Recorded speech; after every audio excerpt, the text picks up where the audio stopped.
Good time zone, everybody. Welcome to Horde of Tales. My name is Marcus, also known as the Chindividual, and I am the game master of this crew of fantastic people. I am a pale white male. I have dark brown hair, a beard, glasses, and today I'm wearing a burgundy-colored sweater.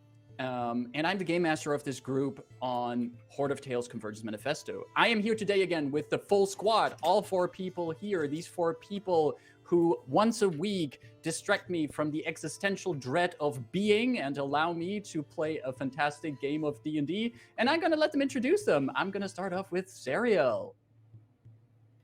Hello, everybody. I'm Serial, pronouns they, them. I am a Caucasian person with black hair with a streak of grey on the fringe.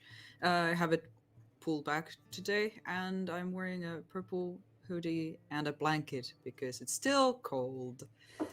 And I play Rebus, a Warforged barbarian who uses any pronouns and who has a shattered faceplate and a body made out of metal and wood and kind of patched up together after, some years of use. Perfect. Thank you, Serial. Ida, welcome back. I never left. Hi, everyone. My name is Ida. My pronouns are she and her. There is a monochrome filter over me, but otherwise I am a femme, Latina woman with dark hair, dark top, and I am playing Rayn, who is a Triton sorcerer. Her pronouns are she and her. As a Triton, she has aqua green skin, finned ears, and a seaweed black curly mop of hair. And you may hear her described as being separated from her body because at the moment it's complicated. We'll get into that. Complicated is one way to put it. Thank you, Ida. Austin, hello there. Hello, everybody. My name is Austin. Pronouns he, they. I'm a Caucasian male with a beard and little out of control hair that hasn't been cut recently. Wearing a light blue hoodie, and I play Dythun. I almost forgot my own character's name for a second. And On brand. Dythun is, it's on brand. Dythun is a Leonin with brown and black fur. Think like Scar wearing armor. And there you go. Oh, Dythun's pronouns are he, him. Thank you for that. Typhoon? Kythun? Dythun! Yes, thank you, Austin, for that. And finally, and certainly not least, Caro, hello there. Yeah, hello, I'm Caro. I'm pronouns are she, they. And I'm a Caucasian white femme with turquoise hair, and today I have it a little bit braided. It's getting long enough to braid it again. So I'm wearing glasses, and I have like a black top and a dark blue striped blazer. And today I'm playing Delphine, also pronounced she, they, who is a female half-elf with long bluish hair, which is a bit wavy, and a tricorn hat on her head, and generally in the pirate vibe styled. Guess that's everything. Perfect. Great to have the band back together as we are today on session 49 of this campaign. And people, it's been a few sessions so far. What has been going on here? Before this session, when I wrapped up work today, I went out for a run, and after the run, I went under a shower as I felt like I needed that for preparation for how this will continue. We're on quite the ride here, and how are you all feeling before we get started? Great. Alive. I'm feeling very alive. Okay, I One might They say will be undead. fine. last week I was so nervous. I have this a small little paper with so that I don't forget to stuff for the description, and I was basically just rolling it up and down. So now it's like completely something. Not useful anymore because I was just fiddling with it because last week was a lot. It was, and I'm very curious to see where today's session will go. And there's only one way to find out about that. That's about is us getting to that session. But before we get there, in case everyone here at the table forgot, we're actually on Horde of Tales, the Twitch channel of Horde of Tales. And here on Tuesdays, we do play Dungeons and Dragons, and specifically, we play the Convergence Manifesto, an adventure series set in the campaign world of Eberron. We are on Chapter 6, Knight's Gambit, and oh boy, yeah, there's a lot going on, but we'll recap that in a moment. If you enjoy what's going on and you want to give it yourself a go in this adventure series, you can find all of the Convergence Manifesto adventures also on the DM's Guild. A total of 13 parts of adventures to go through.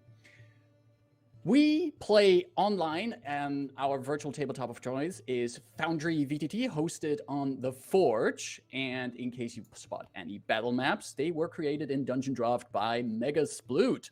Our overlay is created by Caro, and the character art that you see in the overlay, in the intro, on the tokens, and on several other places is a co-op between Caro and Serio.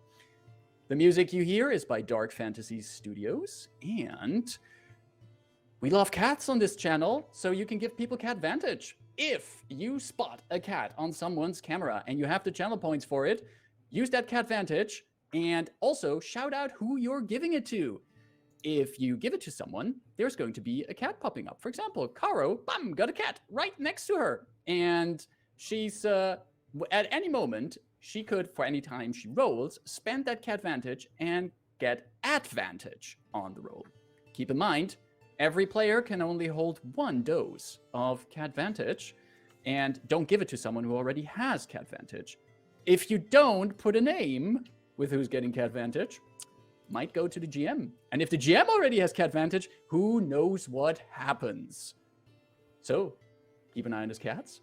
And Ida has her thinking phase on. Can there be two cat bandages, one for Rayn's soul and one for Rayn's physical body? No. That is a very philosophical question. Like, we're getting into, like, what is a person? And So technically your body is dead, which means it can't roll for anything because it will fail all the rolls. So Mental note, don't make rolls for Caro or for Delphine on Rayn's behalf. Got it. you know, I think we need to think this through for a moment. How about we go to our intro, and we will be right back for today's session. See you in a few.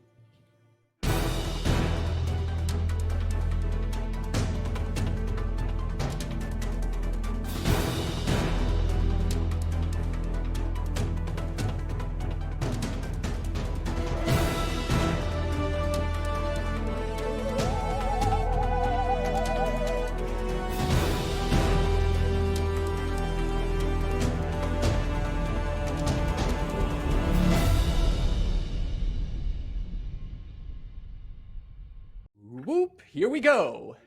And we are back. When last we left our adventurers, we witnessed a ritual that was meant to bring Rayn's soul and body closer to each other go wrong. The party had brought Rayn's body to a camp of attacking Valinar elves, where they found out that the party and the elves seemed to have a common goal, finding the artifact that was in Fort Bones. The party convinced the elves to help them stabilize Rayn's corpse so they would have more time to find someone to bring her back to life. And that ritual was performed a day later after the party had some time to recover, have a good conversation with each other about where to take their adventure and how to deal with the potential death of people in their party. And the next day started this ritual. Meanwhile, on the other side of the shroud, this veil between worlds, Rayn was Rain's soul was still lingering, actually communicating with the elf priestess who would perform the ritual. As the ritual was performed, each party member brought forth memories of Rain, helping her spirit to come back closer to the world of the living.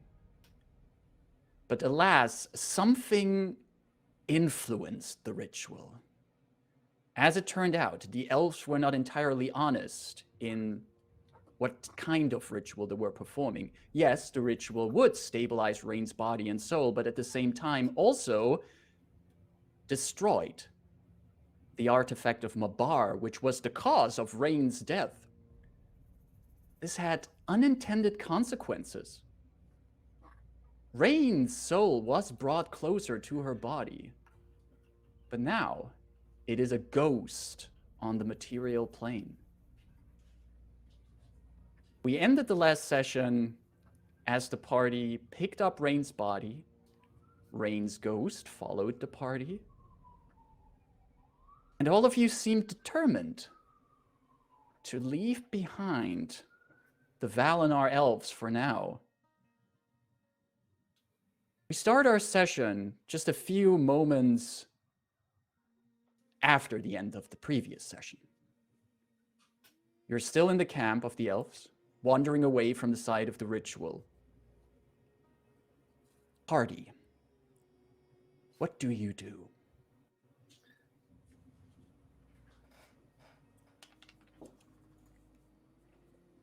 I believe Dythun is carrying Rain's physical body, right? Yeah. Okay. Unless anyone stops Dythun, he's just making his way out of camp. I've always wanted to try this. Ooh.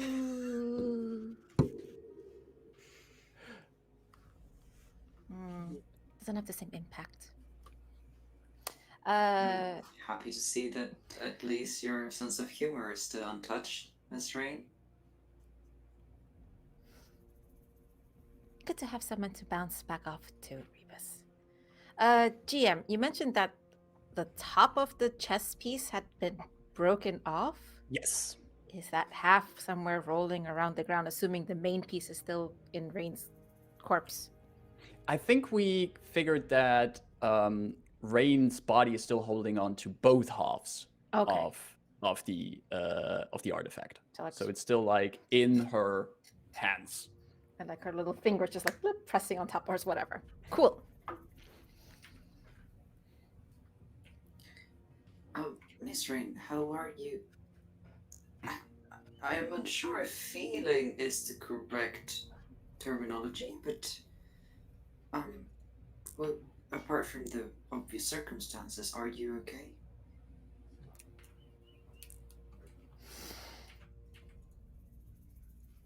Rain just kind of looks at her limp corpse being carried out.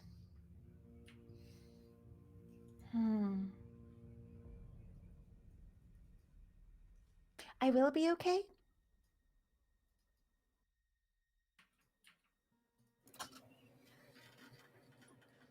We have much to do, and I need to be okay to do all of that, so...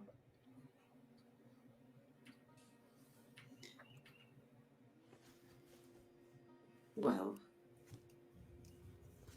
that's very fair. If there's any way in which we might help, let us know. I'm not very familiar with the feelings of comfort or pain of spectral entities, but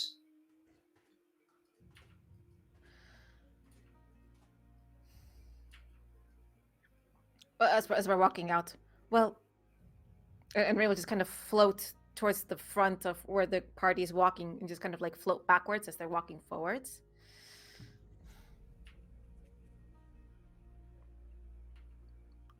I have to admit, as the comedic opportunities are endless right now, if one of you two were to be in my position, I think I'd be feeling a bit concerned. I saw some of your thoughts. I felt some of your thoughts. And they were touching.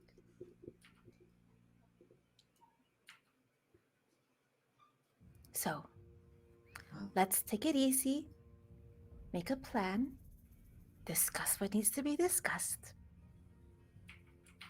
And hopefully, I won't have this form to make so many jokes about it. Because that's not going to last very long. I point back at my body.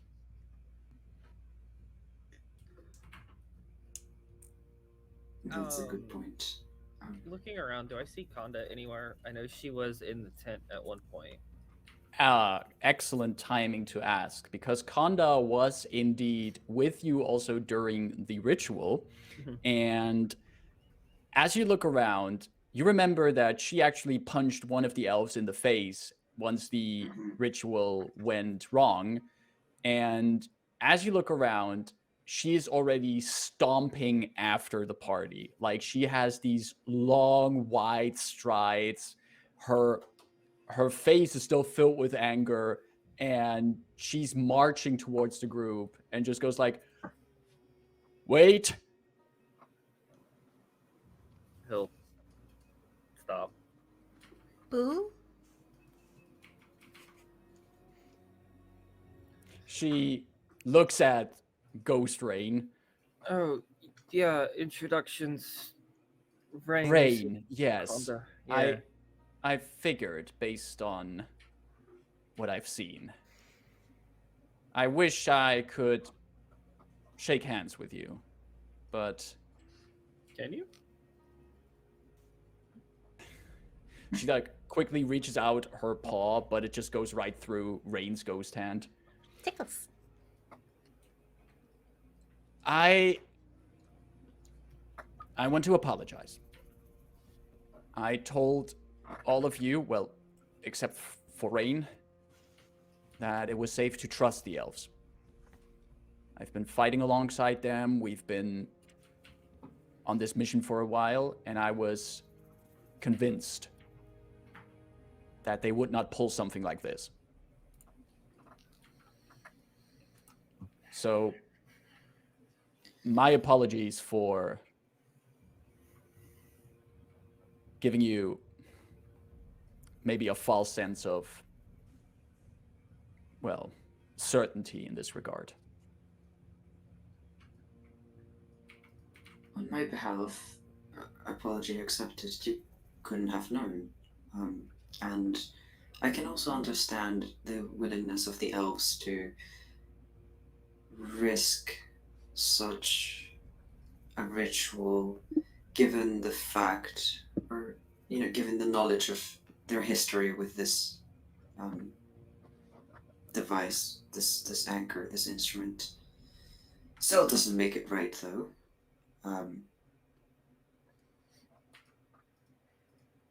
I am quite unsure about how I feel about it. I don't know if I want an apology, revenge, or compensation, but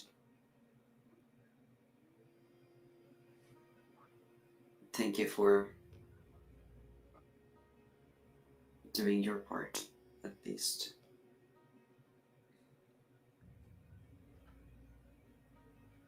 I cannot help you with revenge or anything, but if compensation is on your mind, do you have any plans where you're heading next?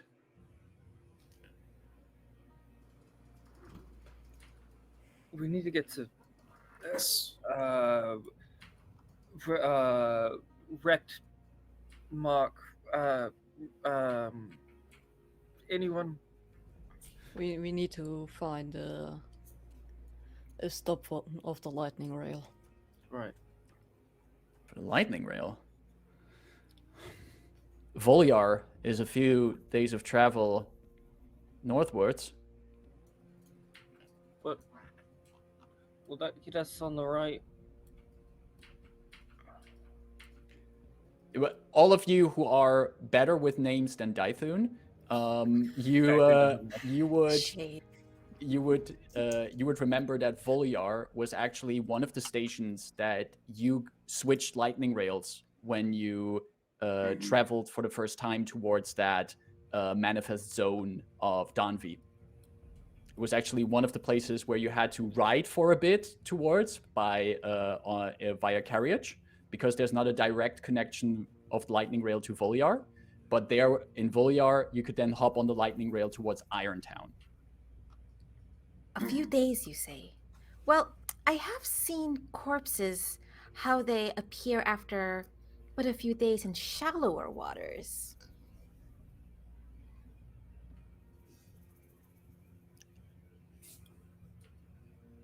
I don't think we have that has many days to go.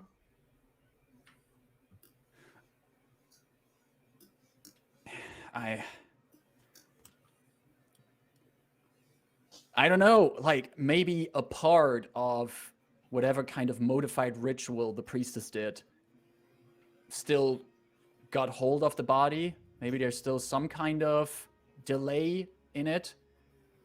But to be honest, I don't really feel like I'm in the mood to ask her right now. I have a different kind of mood at this moment. Don't we all? But I understand the concern of Rayn about her body. As someone who is not a stranger to corpses, doesn't take too long for the first, well, problematic developments to set in. Would Rain be able to somehow know or detect if something has been changed in the physical body? Would she be able to know that a spell is there?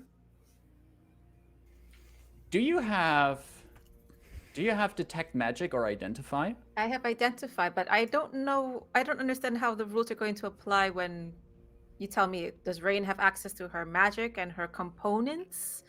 And... How about we find out? Okay. Does identify, does that require any components? Yes, which the body of Rain does have. Mm-hmm. And it has also verbal and somatic components? I'm pretty sure. I'll double check that now.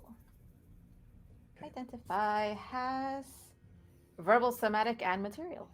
All right. How would Rain try to cast it, knowing that she already knows that she can't hold on to physical objects? Like, they just go straight through her. Is there like anything that Rain might try to circumvent that?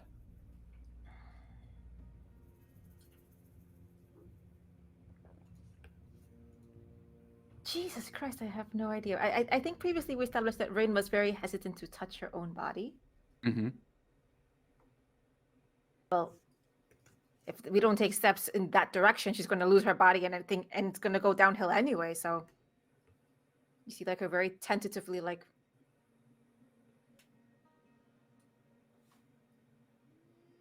boop, body.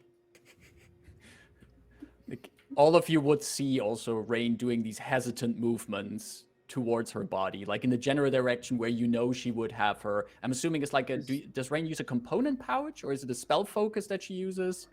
For identify, she has a pearl in a belt pouch. Let's say. In a belt pouch, yeah. So you know what she's reaching for. If Dythun saw her reaching before, like, contact was made, do you want me to get something for you? Oh. I know you can't really touch things right now. There's in that pouch over there. There is a very shiny, lovely black pearl. That one? That one. Okay. What do I do with it? Rain will try to, like, touch or go through the pearl, make some sort of ghostly contact with pearl, and try to cast identify. Okay, so Rain, you can already mark off the spell slot, please. Okay. but I also want you to roll me a D100. Oh, heck.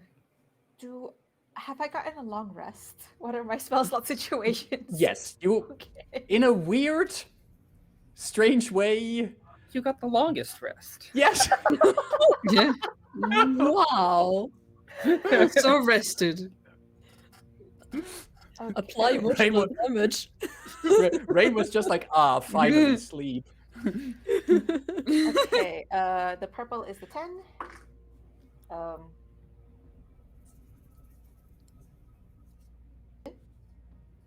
If I rolled a 0 on the 100 dice, is that a? Mhm. Is this a 0, 0? Is it 2 zeros? I have a 2 d10s on me right here. Mm-hmm.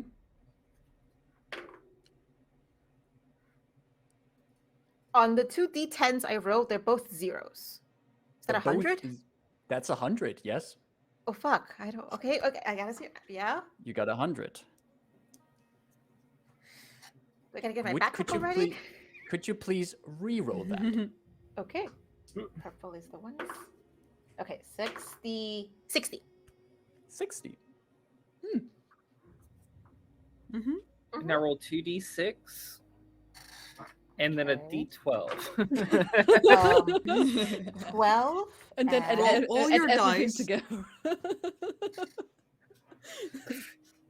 What is that called? That deserves Am I- like a specific name.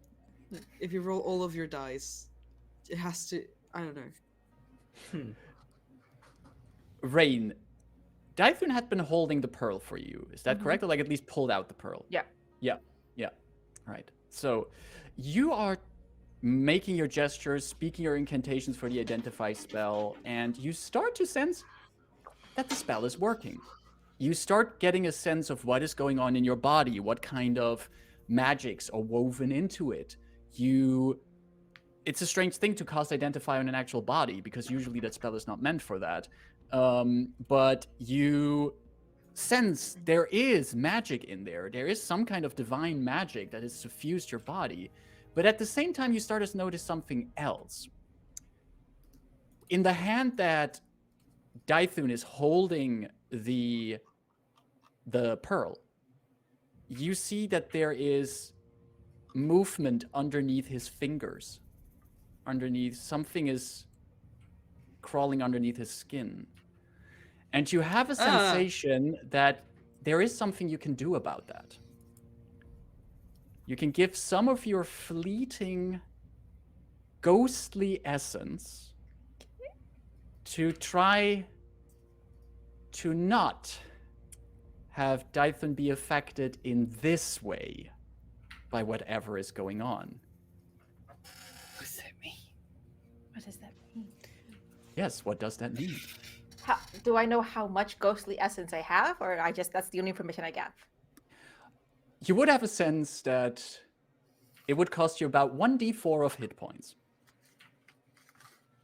So I start casting magic through Dythun, and I notice Mhm. that there's something wrong under Mhm. Dythun's skin. Do I notice? Like at this point, especially Rayn is aware of this because she's still like in this focused on casting the spell and being very tuned into strange things that are happening right now. Right. Let's say, because I want to know what happens. Let's say out of habit, I'm conducting my spell, and even though rain spells go really have her own different, unique flavor because she is pulling magic from its very source, unlike wizards do. Mm-hmm. She says, as she's doing this spell, like, this is supposed to happen. Wave it off. So this is me expending that. All right. You take, from doing that, you take 3 points of necrotic damage. Mm-hmm. And you do notice, there's a strange thing that you do notice. The moment that you take this damage, you actually feel as if a part of you is sizzling away from you, as if you're being stretched out thinner. You can tell me, I'm asking this now to Ida. Yeah. The things we're rolling right now, they are rolled on a table. Mhm. And since you have decided to spend some hit points to change the result, you can choose. Do you want me to, instead of the result that you rolled to 60, do you want to have the result that is further up on the table? or further down on the table. And this has nothing to do on the success of the spell itself, or what Nope, the information. spell will still work. The spell will still work. You're basically just re-rolling the consequences of what's going on. What? You can go up on the table. Okay, or but you can... what was going to happen, and how bad was it? I need to know. Or the choice of the 60s go up or down. I don't know. Yeah, you either no, or you go like the 60 was one result on the table, but if you go up, you go down to a different result, or you go down and go to a different result. I want to say how. No, I cannot say those cursed words. I will not say those cursed words. I'm gonna roll for that. Use a d6. Mm-hmm. 1 and 2 go higher. 3 and 4 stay the same. 5 and 6 go down the numbers. Fair, fair. That's a 2, so I'll go up the list. Higher, All right. lower numbers in that sense. All right. Whatever was crawling underneath Dythun's skin is no longer there. But you feel in your ghostly form that your hands become as cold as ice. And all of you see, as the spell is completing, that ghostly rain has now snowflakes falling from her hands from this ghostly form. That's cute. I hold it over Dythun's head. Dythun Are they with ghost snowflakes or like actual snowflakes? They are haunted, ghostly snowflakes that So they're not actually there. the snowflakes themselves are very they don't melt into anything. They're like, indeed, it's not like they're real snowflakes. But as Rayn is holding her hand over Dythun, you feel a very real sensation of deadly cold radiating from those hands. If Rayn brings these any closer, you're pretty sure you're gonna get frostbite wherever she touches you. Let's not do that. Thank you. Nope, that's very cold. Nope, that's gonna hurt. Rayn, you do finish, however, your identification spell after this complicated and influenced way of casting it. And with identification, with identify... I put it in our foundry. Thank you.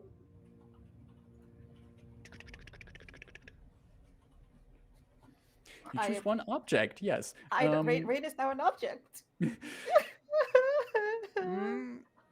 Look, that's one way to get around the rules of teleportation. I mean, she can go in. Body's an object. If you had a bigger bag.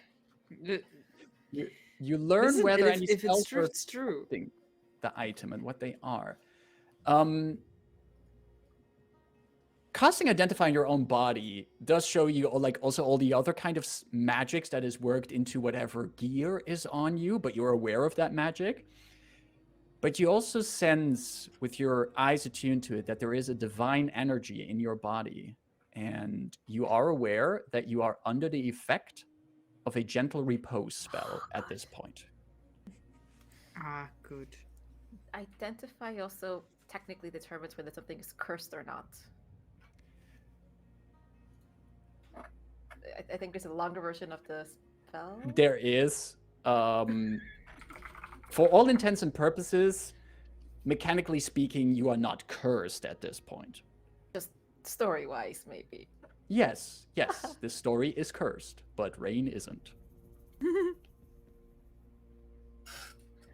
Okay, that was a very thank you for that journey. That was a so Rayn kind of noticed she's a little thinner, and it's snowing on Dythun, and maybe once we get a bit more used to the situation, she can make jokes about maybe a dandruff sort of solution for Dythun's mane. But there's a little bit of relief now because the pressure is that like, oh, we have some time, she says to the party, but not incredibly that much either. Oh, that's something, at least. We have Um, 10 Yeah, I'm days. glad at least. 10 days. Would that we can be make it. enough? Would I know if that's enough? Like Coda just mentioned, it would be at least a few days of travel to Vulyar, and once you're in Vulyar and you can get a ride on the lightning rail, it's just a matter of hours until you're again at that bridge that you jumped off of to get into Daanvi. So Right. 10 days should be enough. We should be fine. Well, once we get to Daanvi might not bring me back. Right, but it'll at least give us an answer for And Now- surely, in the place of order, there will be someone who can preserve your body.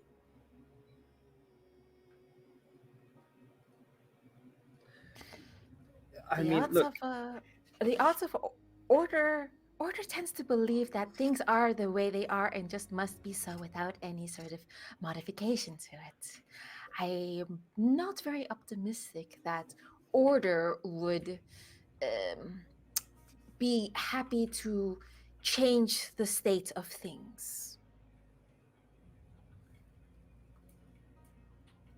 I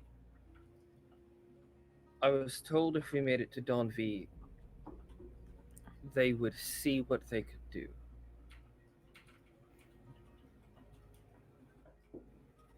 They gave me their word that they would see. Some attempt would be made. If the answer is no, then we go from there. But for right now, we have a destination, yes? That's the best bet. There's no reason that we're not to having. go. To drop off that, she points at the game piece. Aunt, is there any... Can you spare, like, a cart or something? Something to get us closer to town? Rebus just mentioned that they weren't sure yet if they wanted compensation or revenge. I think I can help a bit with the compensation part. I have quite some riding animals here.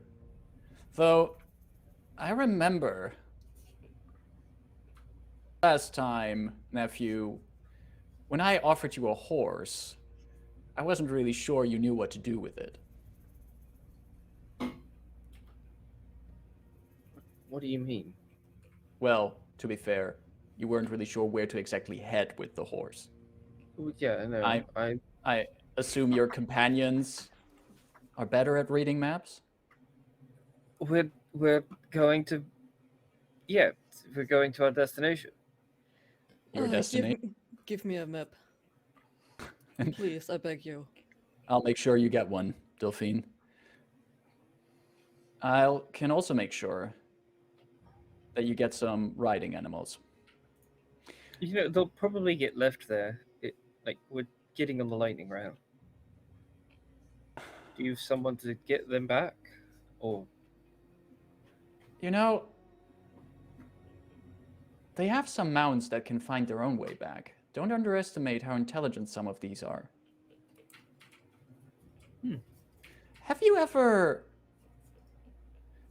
traveled through air, flying? Yes, a few Yes. times. Skyships and, the such. Huh. It's, usually when I ask this question, I come across as real cool and everything because people haven't flown around yet, but kind of fell on my face here. Falling, that we're Done also that very too. familiar with. I see. Look, if you want to get fast to Vulyar, I can help you get your hands on a glide wing or two. Big flying lizards that the Talenta halflings brought with them. Oh. Wow, But- sounds excellent. Yes, but just how experienced are all of you with riding animals? On land, yes. In the air, no. I will not go onto any of these things. Of course you will, Delphine. You can ride No. with me, it'll be fine. Are you scared, Delphine? We'll be with you the whole way. Yeah, I fear that. Oh, you've got a token thing, you'll be fine.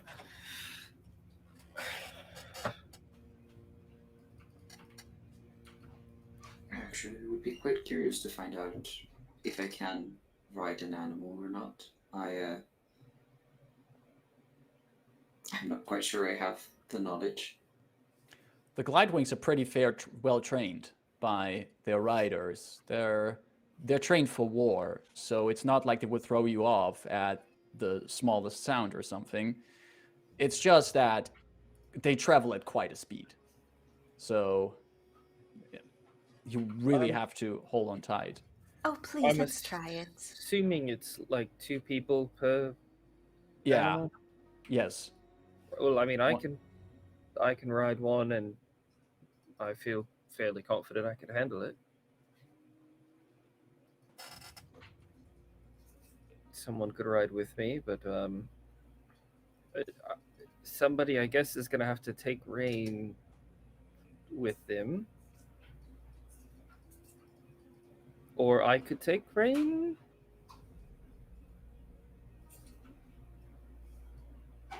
I would prefer to find out how dexterous I am in one of these animals before I agree to take any more of my living companions with me. If the flying variety is not what all of you are looking for, the halflings also have carvers, taller running lizards. I think you could also fit two on one of those. I want one of the flying ones. Oh, please, let's take the flying ones. Come on, Delphine. No, That's- Just like a skyship with legs and wings. it's not the same. Don't make it look like it's the same. Definitely the same. We are wasting rather Wait. valuable time my corpse is going to be running out of. Still 10 we can, days. we can check out the land ones too. Come on, Delphine. I'm sure those will be fine. I can show you the animals, but once you make your choice, we have to be quick. This is not exactly going through the official ways of requesting this. And at this moment, I'm just angry enough to do something stupid, but I'm not sure how long that's going to last. Delphine, if you really don't Fair enough. want to take one of the flying ones, it would just take these carvers. If you want, you can take the flying one, if you're so into this. I don't mind. It's not that I care about this. Is one But faster I than will the not other? take it. Those carvers run pretty damn fast, and the advantage of this area here in Karnath is you go over mostly flat rolling plains, as long as you're not disturbed by the vultures. I just think that the glide wings might be the more scenic approach to it, but in regards to speed, they get you there at comparable paces. Right, I'm taking a glide wing. Who's riding with me?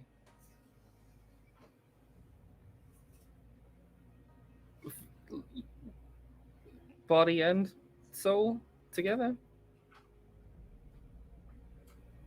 Right, let's see how that works.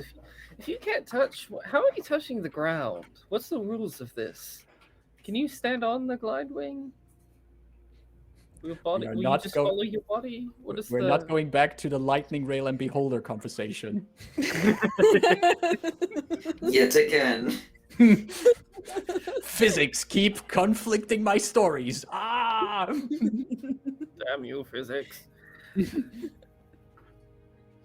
Right, how about I take Rain's body and maybe also Rain's ghost? Yes. On the glide that, wing? That sounds okay. But then we have to wait and waste Yes. time nonetheless for the land riders to catch up. Yeah, Oh, they're comparably fast, so we should be keeping pace.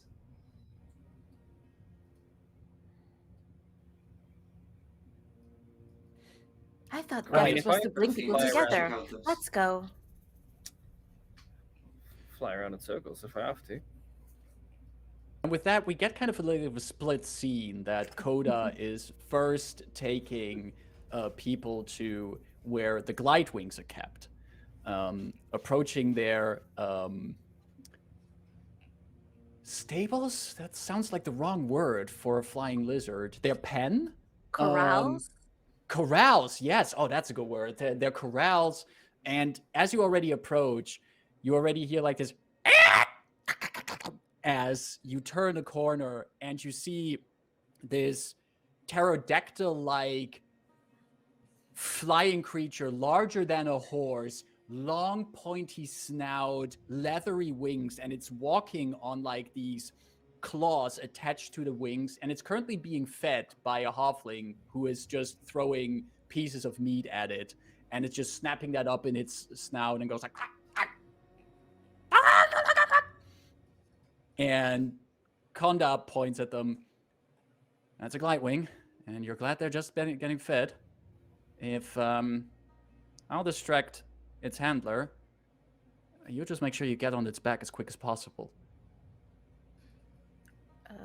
Rayn will, in an effort to make this go smoothly, like take cover behind Dythun to his side, like so that there's not a visible ghost floating around. I don't think that's very helpful to the situation. Rayn, you're talking about taking cover, right? Joining Dythun along, but yeah. So what you like as the thought comes into your mind, like I need to hide somewhere. You don't realize what's happening, but Dythun, you just see Rayn like vanishing in the ground, like just like melting into the ground, and Rayn, you just suddenly in front of your eyes, everything is dark. And there's like one hand now, one ghostly hand coming out of the ground. Oh no, she clipped into the ground. How are we gonna get her out? Hold on, somebody, no clip. We can't grab her.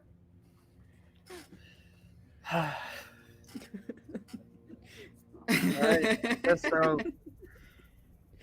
Should follow along, surely. Am I imagining this right, that there's now like a ghostly finger following Dythun?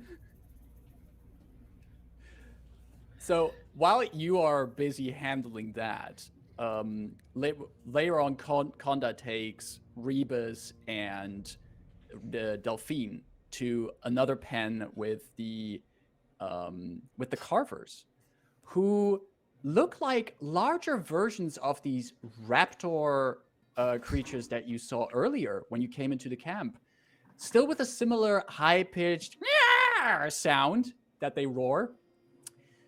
And they are comparable to, and please, Serial, correct me on the pronunciation of this, of a Deinonychus? Yeah. Deinonychus, yes. Similar to a Deinonychus, as we would know it. Standing on 2 feet, 2 arm-like things in the front, and still an impressive form covered in scales. This one that Konda is leading. And feathers, indeed. Thank you. Yeah, they do have feathers. Konda shows you to one of them. It's currently unattended. And Konda just goes, okay. Saddles and everything is ready for it. You just really need to get on its back fast. Pull on the saddle. And she looks at Rebus. If it gets a little bit too dominant, just very gently kick the side while you're on it. Not too much, just gentle kick on the side. Rebus just like approaches the dinosaur, and since it reminds them of like the shape that they take when they morph into the rage, like beast-like shape, they just do the bird thing of like looking at it from the side and just like, I don't know, kind of mimic the movements involuntarily, just like the it carver feels natural. The carver actually turns towards you as you do that and starts mimicking that movement, like carefully stepping around you. Can you give me an animal handling check with advantage? Because you're actually making a good point that this is very familiar to the forms that Rebus uses in combat.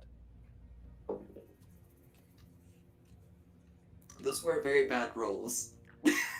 Very, very bad.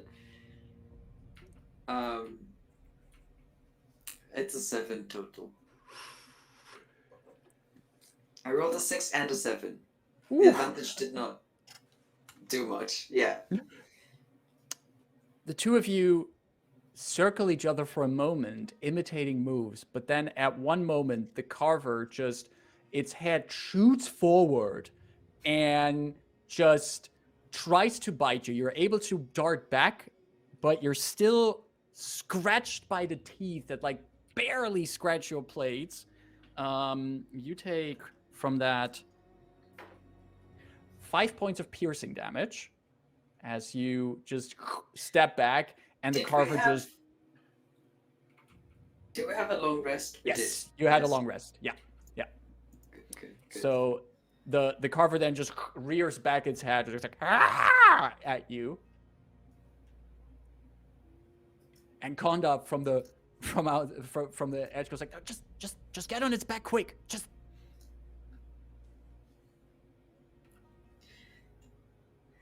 I just kind of, some of my blades shift, and I don't fully go into rage, but like the faceplate becomes more of a muscle, and the light goes slightly brighter inside, and I just make a kind of a roar back, like, and try to scare it, and just grab the reins. Grab the reins, yeah.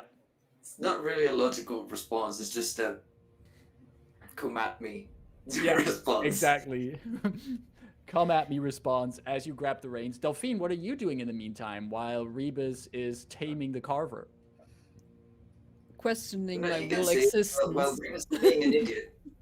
It's like why I am here in this right moment watching this.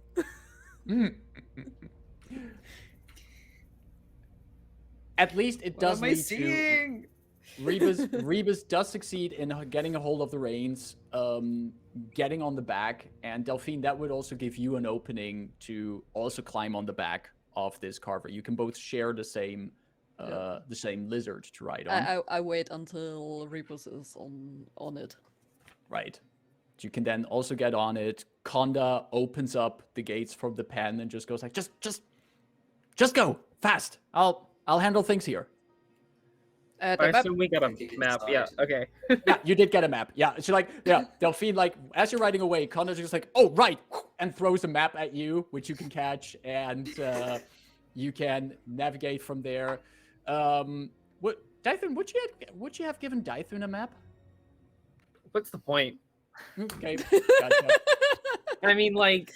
Rayn can't hold the map, and Dythun needs to look at Just that follow they are not us. falling down. I so... think it would be better for her to just say, like, go northeast. Yeah. And he could get there, but rather than, like, look at the map, navigate, like, he's more like... He's a battle map kind of person, not a, like, navigating map kind of person. Right. Yep. That makes sense. And we do indeed see in this point that Delphine and Rebus on the back of the carver rushing out of the camp. In the sky above them, the form of a glide wing going through the air as both of you are heading in like a northeastern direction. Away from the Valinor elves. Past Fort Bones. And towards Vulyar, your first stop on your trek back to Daanvi. And how that will go, we'll find out after our first break of today. We're going on a break for about 5 minutes. Then we'll continue to see how the party will hopefully get to a place of an interdimensional literal jump into another plane and continue to find a solution for the problems this party has. We'll be back in about 5 minutes. So stretch your legs, grab a drink, and we'll see you in 5. See you then. And we are back. Welcome back, everyone, for the second part of today's session. Our party has acquired dinosaurs to travel towards the closest lightning rail station. I think that sentence alone really summarizes Eberron as a campaign setting. And the party knows that it's going to be a few days of travel by their riding lizards towards Vulyar, a small city that they came through on their other journey here in Karnath. And we do have the party split across two animals at this point. Going via ground are Delphine and Rebus on a majestic feathered carver, which is similar to a Deinonychus in our real world. And up in the sky flies a pterodactyl, pterodon-esque dinosaur known as a glidewing with Dythun and Rayn on its back. Rebus Delphine, both of you, it's been already like a few hours since you set off from the camp. You have left Fort Bones behind you as well, riding across the dirt-covered plains of Karnath. Is there anything going on your journey towards Vulyar, with the two of you sharing a riding animal?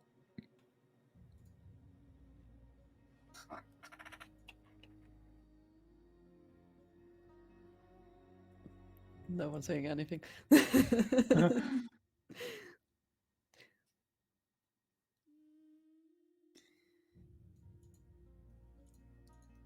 Can you repeat the question?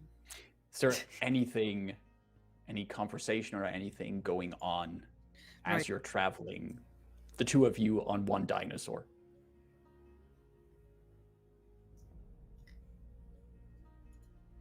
After, some kilometers of mostly Rebus just getting used to, or I'm just getting used to the movement of the dinosaur and how to properly steer it, and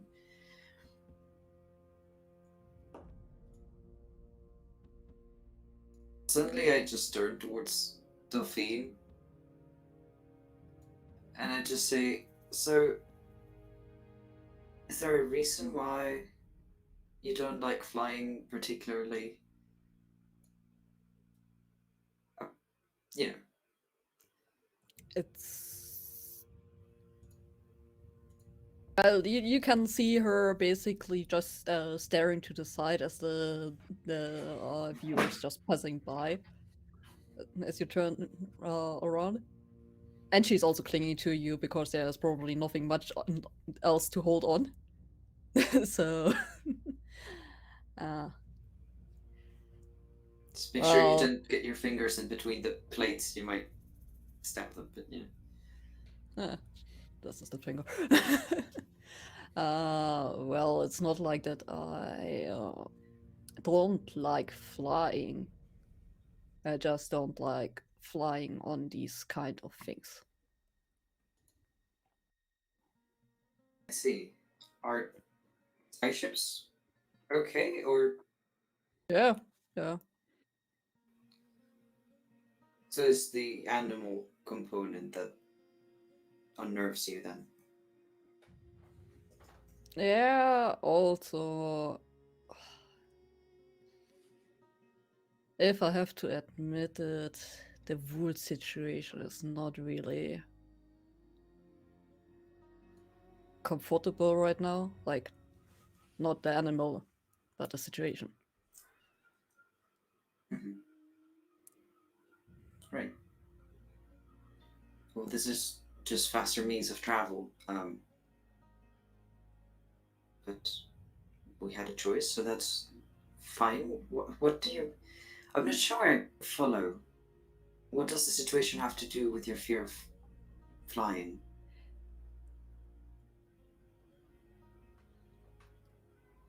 Don't you have a weird feeling of when looking at Rayn in this state?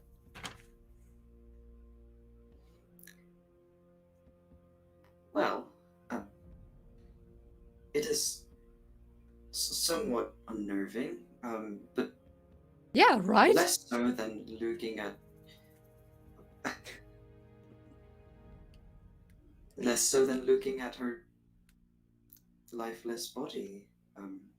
I had never seen a corpse, not of someone I knew so deeply. I don't, stay to look at the things we've come across and killed because our life was in danger. Um, it is what it had to happen, and it was no other way. I don't enjoy the act of it or the view afterwards, but I don't find her ghost particularly distressing, just different. Then again, I might not be the best person to ask. Maybe. What is it? How is it for you? I would like to know.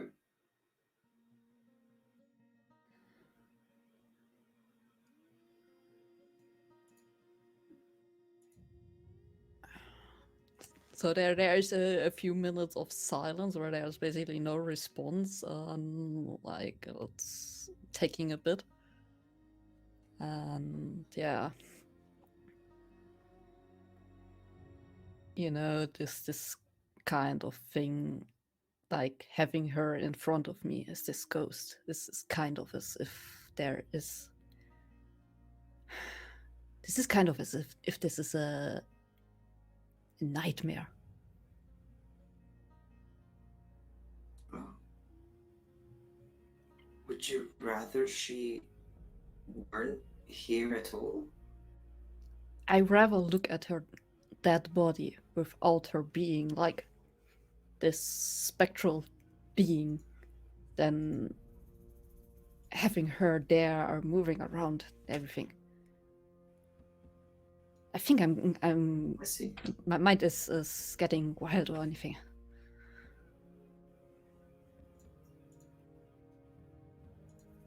Interesting.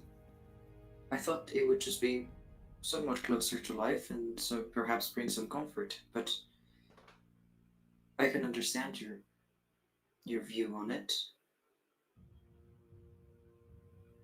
Perhaps we should bring this up if the discomfort is too great, just to spare you the distress. We could keep 2 separate rooms, or just, as difficult as it might be, perhaps ask Rayn to not be overly in your Yeah, face. of course, because About that it. is her rule natural, like not being around everyone and like, you know, she's not exactly I that am kind aware of of the. yeah, she's not exactly that kind of person who is like, oh, I see there is like I might cause some this an uncomfortable situation here. So she's She very is quite. nice. She does enjoy it, and she does enjoy causing a bit of a chaotic presence. But she is also your friend, and I believe that if you were to ask her, because of your personal needs, she would understand. So I'm I not would saying you rather should, but I would rather prefer if like the others don't really know about this. yeah, of course. I was going to say I'm not saying you should, but if you really need a break, or if the feeling is too bad, then perhaps it might be worth it to talk about it. Or you can let me know, and I can help. since I already know, so...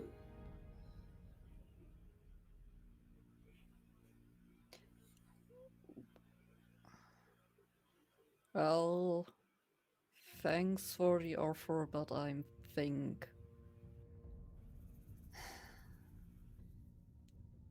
there's not much to help with this. Well, if you need to talk about it, and I'm sure we'll get it figured out soon enough. It should be just a few days journeying, and then we'll be able to get the lightning rail, and hopefully, for better or for worse, something will happen in Daanvi. I hope it's for the better. I really hope it. Good too. Me as well. With that, I am still quite curious about... Sorry.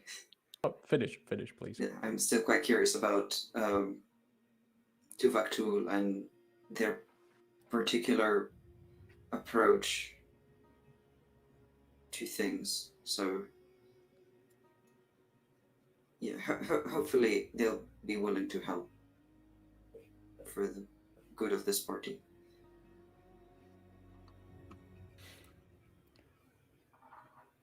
With that, we see as the two of you on the back of the carver keep running off further into the distance, the carver quickly also snapping down towards the ground to quickly snack on a rabbit that ran by as it continues. And the camera shifts upwards towards the sky. Dozens and dozens of meters above you, not too far behind you, soaring up there on the back of the glide wing, are Dythun and Rayn, who... How should I imagine currently the setup on the glide wing? Dythun is probably holding the reins and everything, but how's the rest of this peculiar situation going on up there? I imagine Dythun would have secured Rain somehow, like, over the back part of the saddle, like wherever a person would usually sit. Maybe tied her body, like, secured it down in the saddle or something.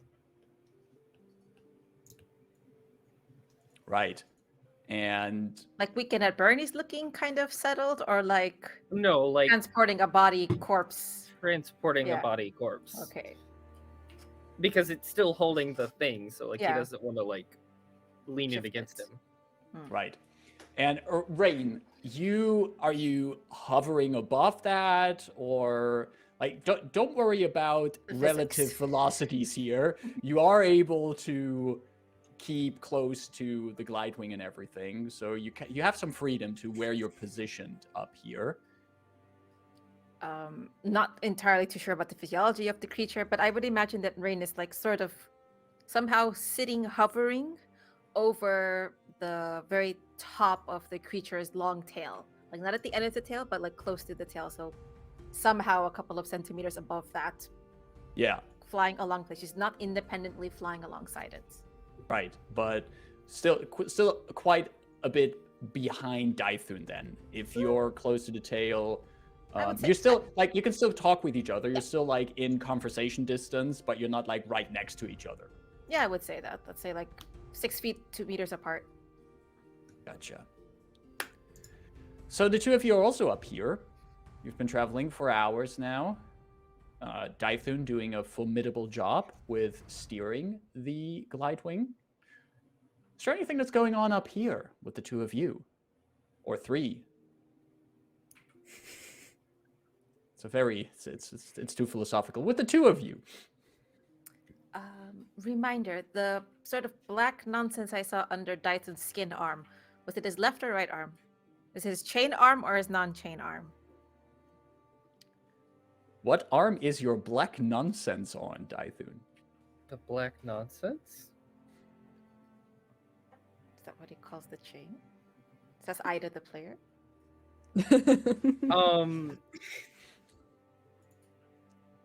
I'm a little confused what you are Oh, referring that to. black nonsense. Excuse me. All of our characters have so much layered stuff that I was like, is this something new? That black nonsense. Is it? Are you talking about the dragon mark? Okay, I was like, there's so much nonsense. It is. That would be on his shield arm. So like, left arm chains Not- are wrapped around the right arm. Okay.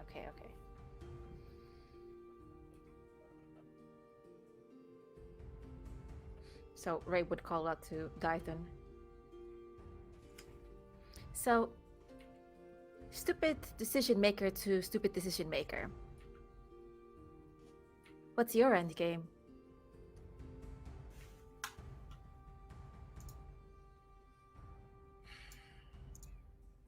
In what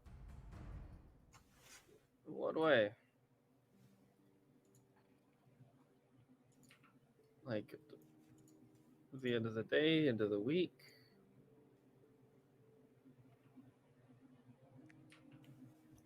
Well, let's just say I was a little surprised you took the chains, knowing what they did and all, you know, bind your soul to an eternal afterlife of being the Fey realm's puppet and literal poster child for heroism and their conflated ideals of honor beyond your own independence. You know, I'm actually working on that.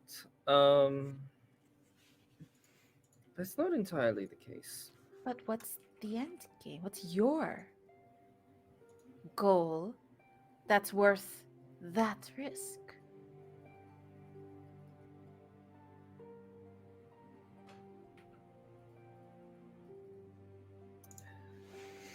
You know, currently, that's against all odds, for the longest time, I always wanted to please my family and make them proud. Then it was I wanted to spite my family, and I wanted to make my own fortune and build my own something. I didn't really know. That's when I joined up with the cliff top. Now I don't really know. I mean, sure, I'd still love to build a fortune, but I think some part of me is always going to. But currently,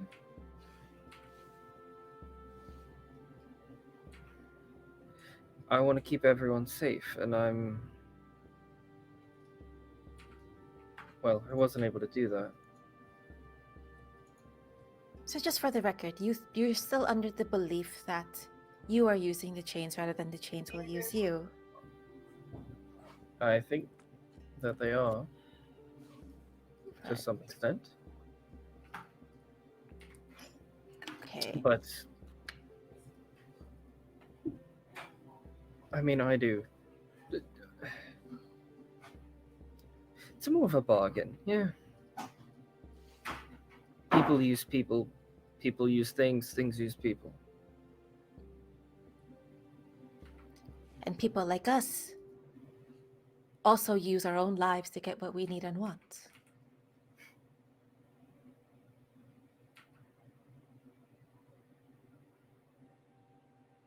I gambled. Though in that moment, it didn't feel like I had much of a choice either way. But I gambled nonetheless because there was something I had to do or die trying anyway.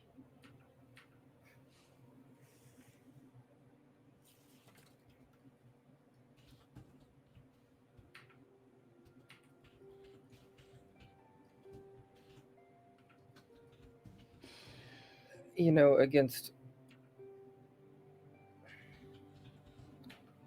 as much as I don't like the situation, I think somehow you're the best one to be in it. I thought that too. Kind of gotten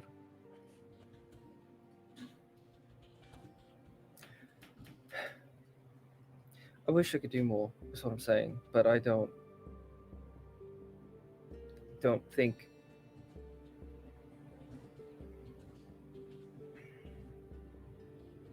I could do more. That's the thing. Not everyone is suited to doing more. Yeah, but apparently I'm predisposed to it. We could... there's always that offer with the witch.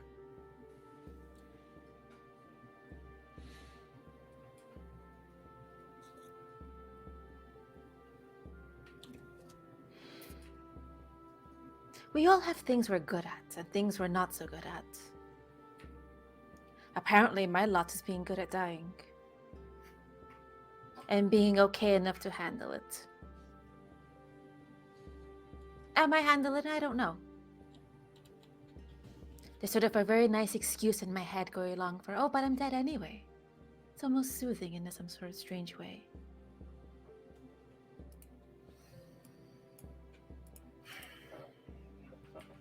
It's alright to excel at what you're good at.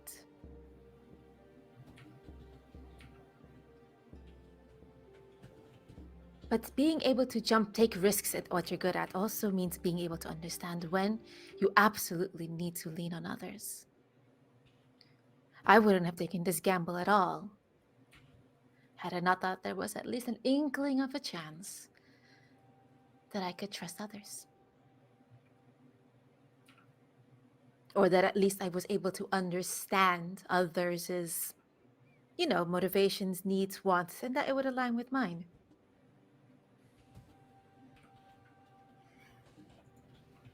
You don't know what the motivations are. Well, you know what the motivations are of the chains. Of the hags? I wouldn't jump in that bed just yet.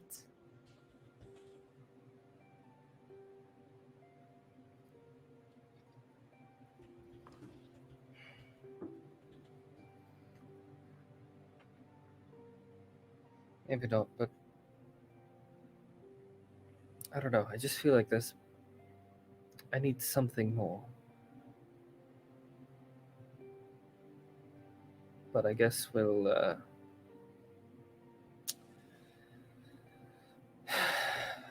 find out. Do you know what you have, Dythun?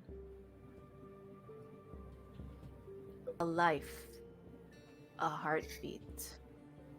Blood coursing through your veins.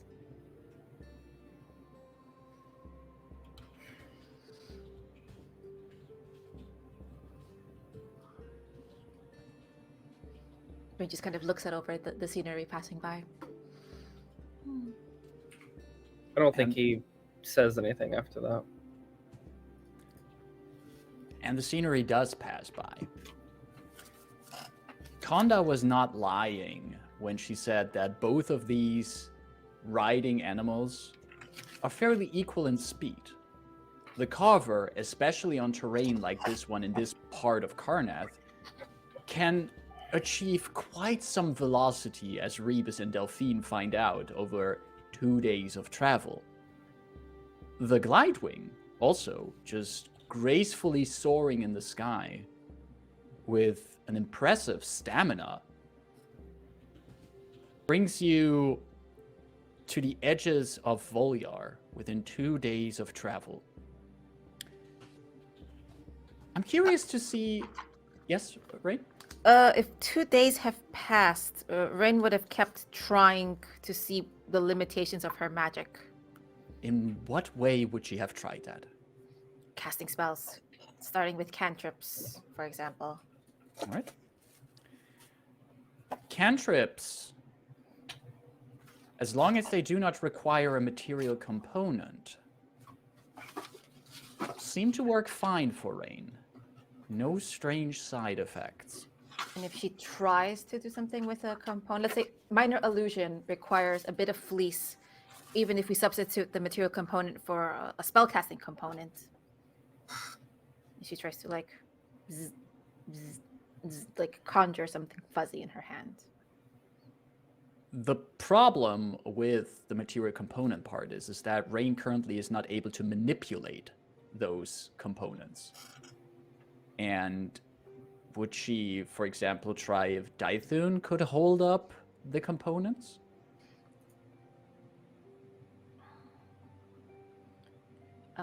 Rain would ask Dythun to just like pull out a bit of fluff as the minor component for the component for minor illusion is a bit of fleece. And it's a cantrip, right? It's a cantrip. Okay. Sure. Through enormous effort that is beyond what you're used to spells of this level. Usually cantrips, they are, I mean, it's in the name, they're cantrips. They should be easy to pull off for a spellcaster, but there is effort in doing this. And with the assistance of Dythun, you do succeed on creating a minor illusion, but doing so... What happens to one me more now? One more point of necrotic damage to you. And I after these would like 2 to days, point- they don't come I- back. Glad you asked. You are not affected by long rests. Makes sense. You do not regain hit points. You do not regain spell slots. You do not gain any benefits of a long rest while you are a ghost. Noted. So it's like, oh shit. Oh, this is being dead is so inconvenient.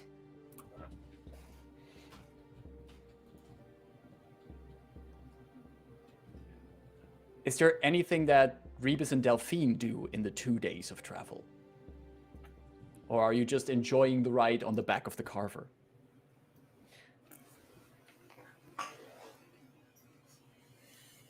Well, I think sometimes there will probably be some small talk. Mm-hmm. So, So, since I do not really have memories of serving Arya's family, what is it like growing up in a house with a lot of people? I know that your relationship with your family currently is probably not the best, but surely you should have some good memories from friends and childhood. I've heard that's a thing people go through, right?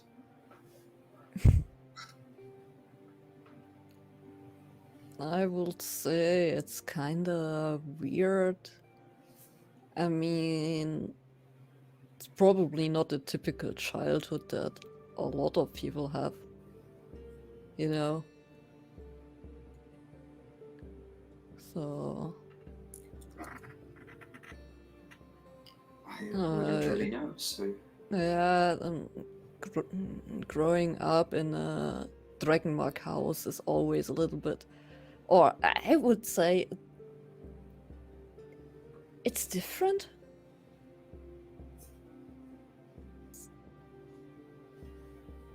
There wasn't that much freedom. So, because there were just a lot of people that had some expectation of you.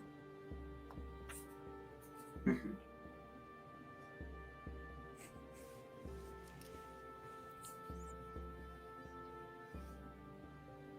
So, That sounds like a lot of pressure. yeah.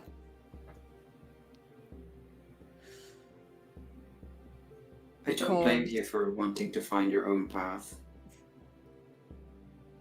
I think a lot of people try to find their own path.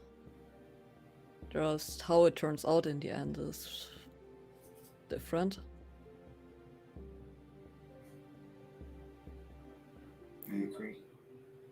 And I mean, back then times were so much different as well.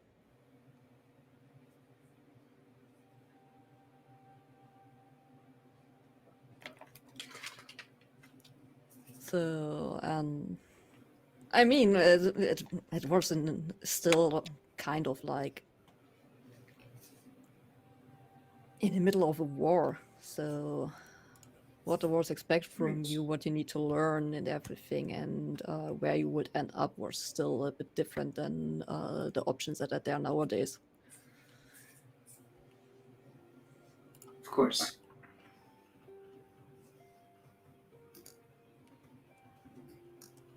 And probably I didn't took the best decisions during that time.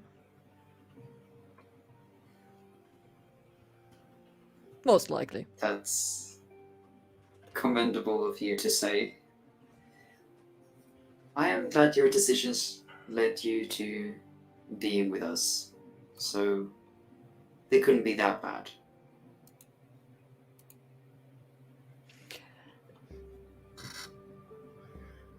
I only wish I could say the same about mine. Not even sure they were decisions, even. I like being able to choose now. I mean, you said a while back that you had got some of your memories back. Or like the memory of your memory, or whatever this is. To be quite honest, it was very confusing. I'm not quite sure I understand it myself. I got some flashes, some idea of what might have happened. Didn't give as many answers or comfort as I thought it would. But yeah, regardless, I appreciate being able to make my own decisions now. Even when I regret them, there's still part of me that is happy about it. It is good to know I have myself to blame and not somebody else. Or that at the time I did what I thought would be the best. From what you know by now, given the circumstances and everything, would you have preferred to not to know about it? No, I think I had to. Otherwise, I feel like it would just have haunted me. And as unsatisfactory or scary or disappointing as it might have been, I wanted to believe that I didn't need to know because, well, I am my own person now, and my past doesn't really influence or dictate who I am to become in the future. But I think I owed it to my past self and to the people I knew back then to at least remember them and to atone somehow if I feel like I have to. Even if it's a different person who did what they did, right?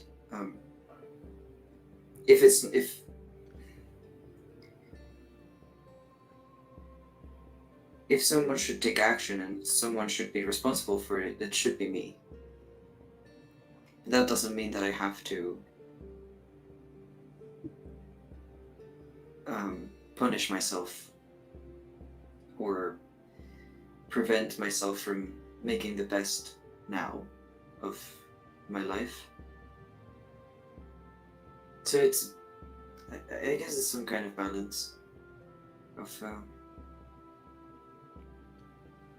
being respectful about things that I brought upon others, and also appreciating that I am a different person and I am allowed to live my life. Does that make sense? Maybe the Actually, heat is getting to me. I don't know. it makes a lot of sense.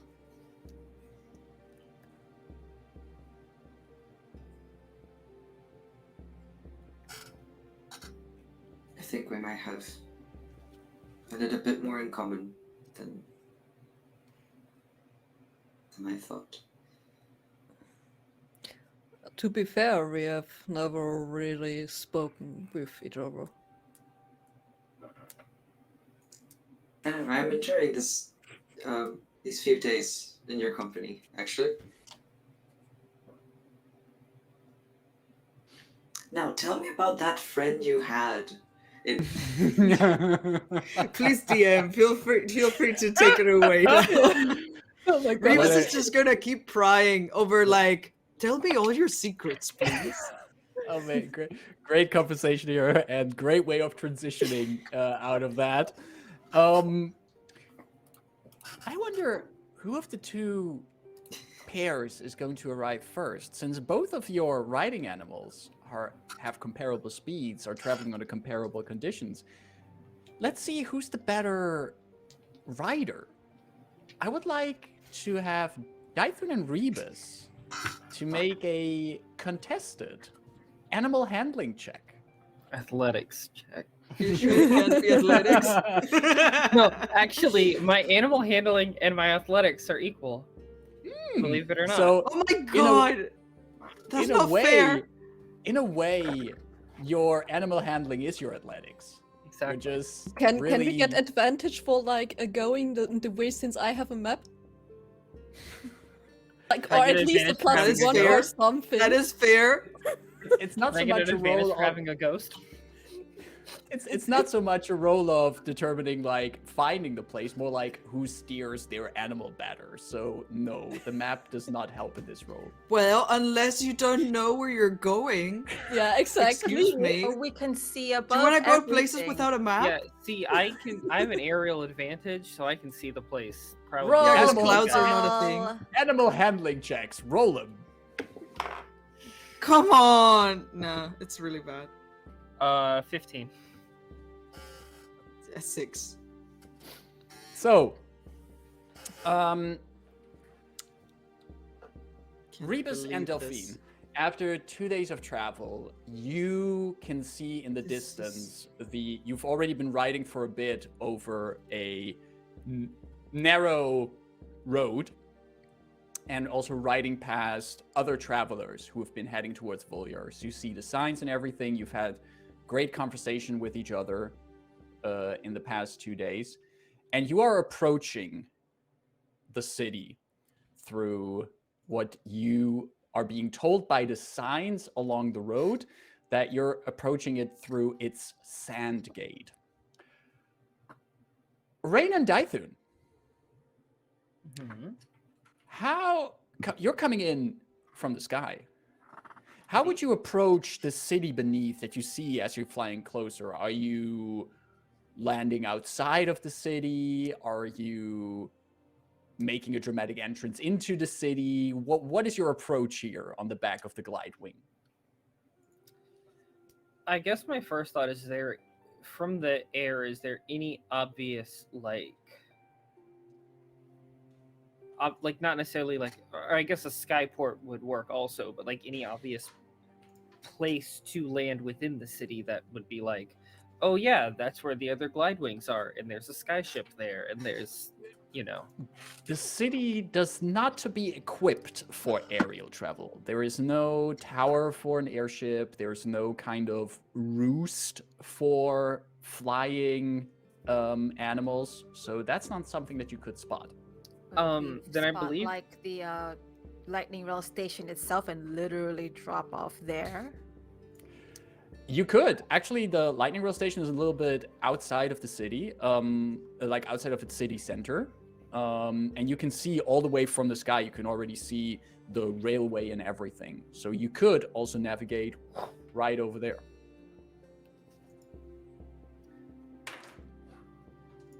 I don't know. What do you think, Rayn?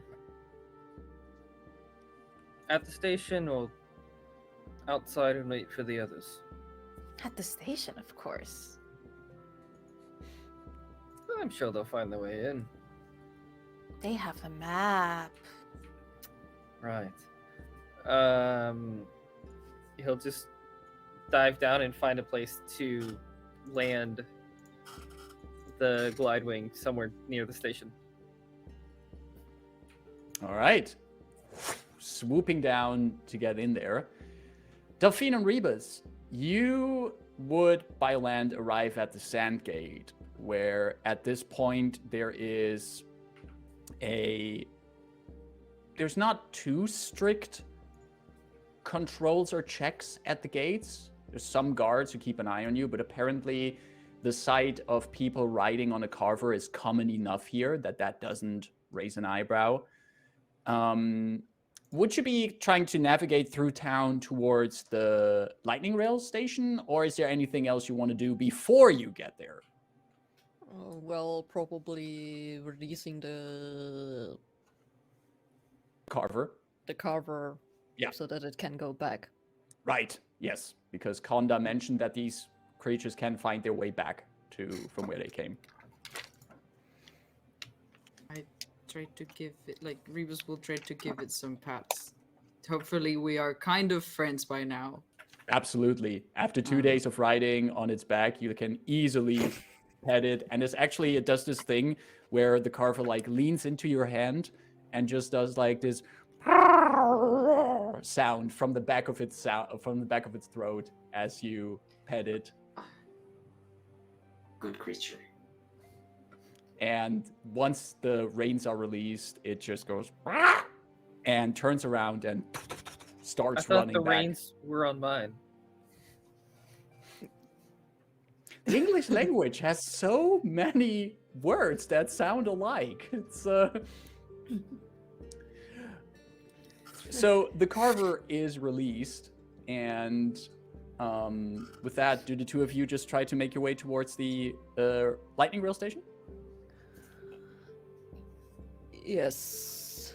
I'm not sure if the others are there, but... Well, you make your way through the city of Vulyar. There's signs pointing toward the lightning rail station, and as you approach your station, you can already hear the familiar sound of one of the lightning rail's engines on standby from the distance. You can hear that crackling of a bound elemental in its front. And as you approach the station, you also see that there's a bit of a commotion as you see a bunch of people walking over to one place where this gigantic flying lizard has landed, and Dythun and sunk into the ground. Dythun is on that. You don't see Ghost Rain anywhere. Dythun steps off the glide wing, and there's just the people looking like, oh, wow, impressive. Oh, that must be one of those glide wings from the Talenta Plains. Yes, I remember those. I've seen them. And all those kinds of people talking about that. Dythun, you would also spot, among the commotion, you would spot Rebus and Delphine approaching. I'm just gonna take Rayn's body, which I assume at some point during the travel we would have like wrapped it in something, knowing we're going through a town. Yeah. You better have. Yes. Yeah. Yeah. Oh, this is my new servant.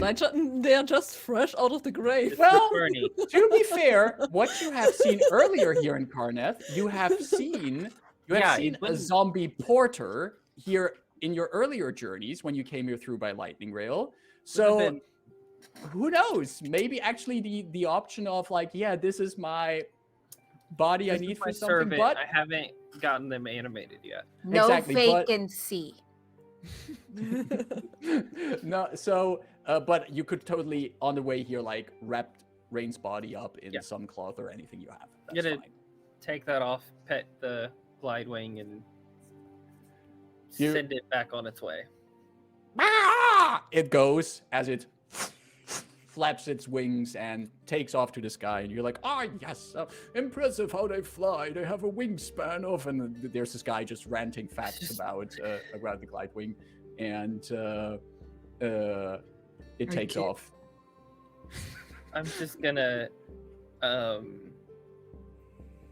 like make an acknowledgement towards Delphine and Rebus, but start heading towards the actual station, wherever we would. Yeah. Rain's finger follows Acquire like a tickets. submarine underneath her body.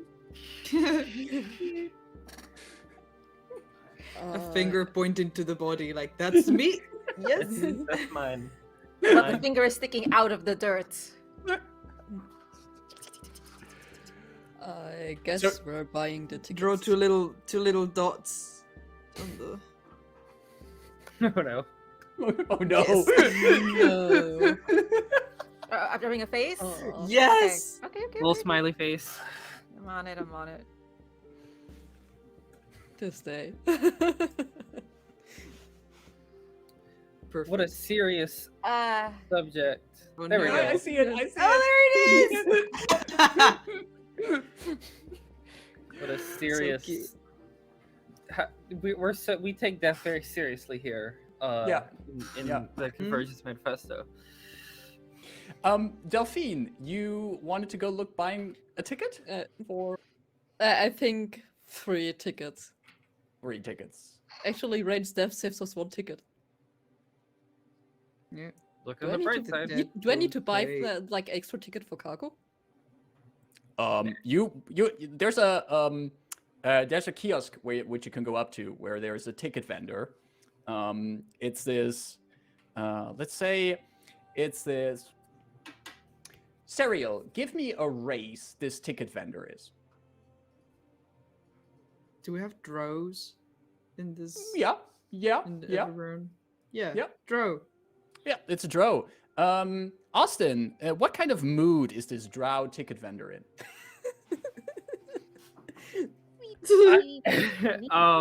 I think they are like overly chipper for the station that they have. Perfect. Like a really overenthusiastic employee who just really is like, okay. Yeah. And is it honest? Is it really honest? Is it like really just like, I'm really happy to do this? I don't think we could tell. Perfect. Because Good. we're so jaded They're as a either party. so good at it or they genuinely believe it.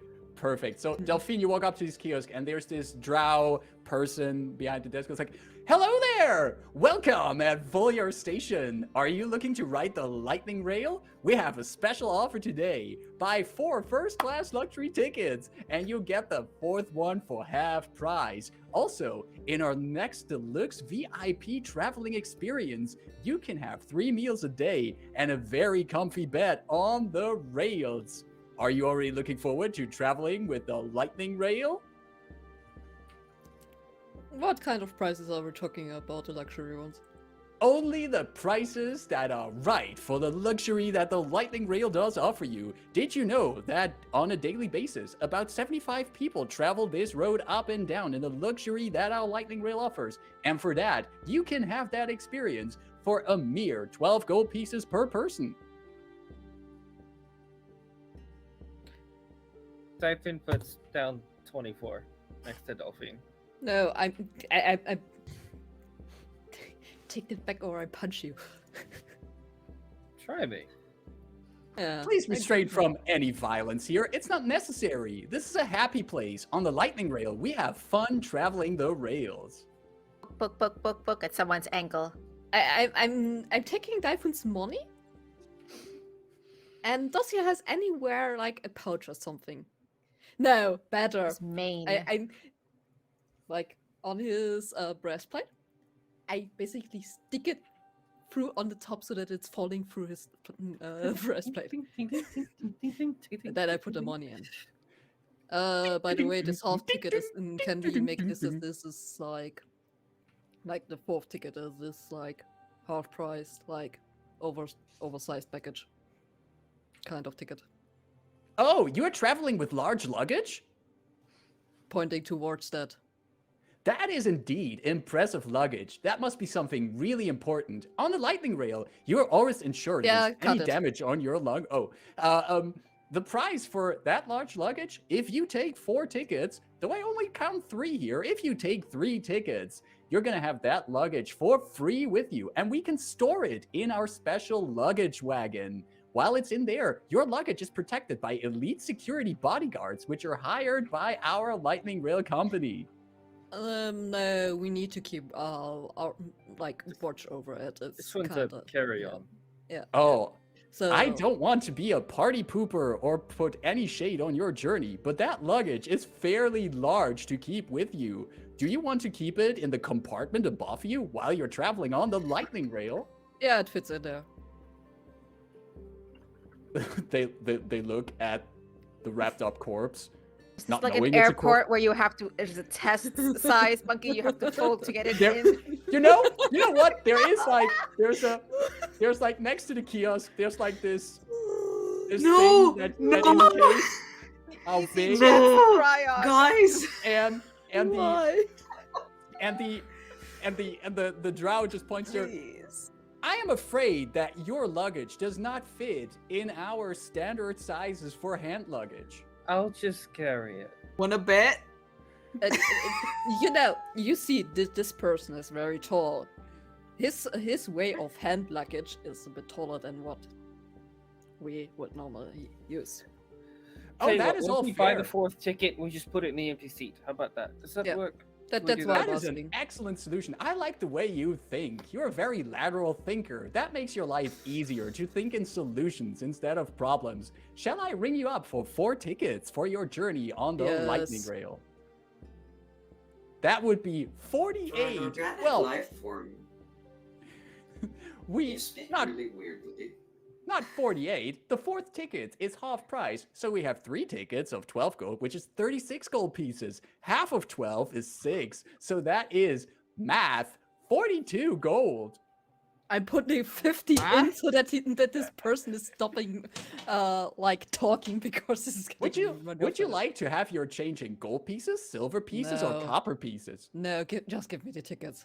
All right, I am preparing them right now. One moment, and the clerk turns around and starts preparing the tickets, and is actually like going, yeah, tickets for the people, and then turns around again. All right, your tickets are ready. These are the 4 tickets, 3 for you and 1 for your, well, not luggage. Enjoy your ride on the lightning rail. Thank you ever so much. You've been a joy and a help and a person I will not miss.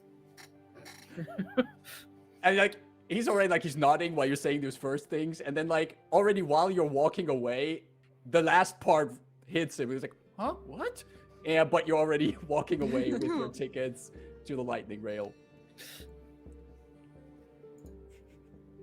You do get your way on there on the lightning rail. From what you can see on the schedule, you're in luck. It's about another 45 minutes waiting before the next lightning rail towards Irontown departs. You get on the lightning rail, and you do know it's only going to be a few more hours from here on out before you have to make the jump again. Do we have an area that we can kind of talk amongst ourselves? Yeah, you actually with the tickets you bought, the clerk, the drow, was just already upselling you to first class. So because you didn't even question any of the prices, he just immediately offered you the first class tickets. And you have basically in these old school trains where you have these compartments where you can close a door actually, and you're just sitting with 4 or 6 people in one compartment, and you have that space for yourself with the 4 of you. So this is basically the tickets we had before. Similar, yeah, but this one is First only class. this is just for this trek from Vulyar to Irontown. So if that already is 12 gold, you don't want to know how expensive your all-inclusive full From journey Sharn. tickets were that you got from Sharn, from Aurea. Right. While we're in this space, Dythun is just gonna say, right, so I'm not gonna even pretend like I know how the dimensional thing works, but the pass is on Rayn's body. Rayn is not in Rayn's body. Rain would be, by the way, if we're in the compartment with, I like to imagine there's 2 seats almost facing each other in this space. Rain is sitting inside the seat.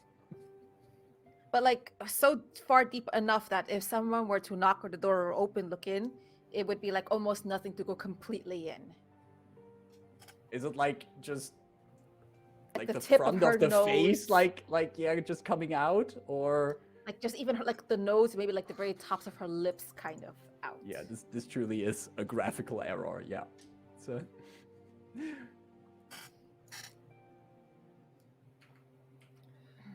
That's a good question.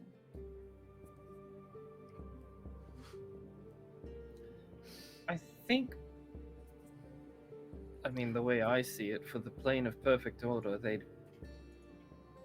make sure the right person got there, yeah?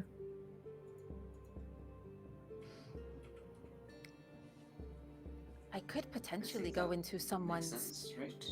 pocket. Well, if my How? body, Could you? well, my body is the one with the ticket and has the entrance. I can go in someone's pocket or extra dimensional bag.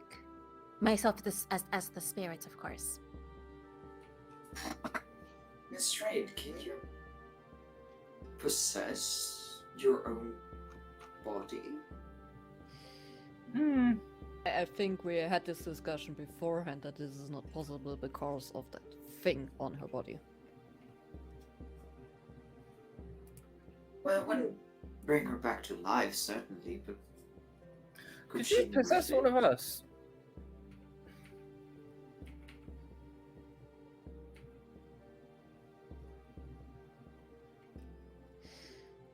I mean, if you're offering your body so willingly, Dythun, she can definitely take yours. I mean, if you want to try. Consciousnesses are one thing. Minds and memories and hearts are another. Oh, by the way, Delphine is not looking at Rayn, basically sitting in that seat, having the head a little bit down and pretending as if she would try to take a nap or anything.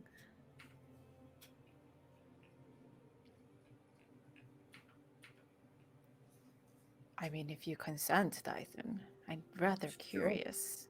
Just go for it. What's the worst that could happen? Ah! Don't ever say those words aloud.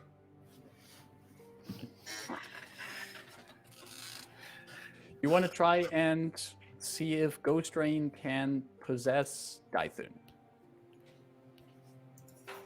Sure. For science. This If- would if- be fun. If Dythun and Lawson is consenting, then Mhm. yeah. See, these are the kind of mechanics you never think player characters would use on each other. Rayn, and what does it look like as you try to possess Dythun? Are you just like coming out of your seat and like have your ghost form sink into him? I think Rayn would stand up, so now she's probably out of the seat and standing on top in the floor of the room. Gonna very hesitantly go out to Dythun and just kind of point her finger at his finger.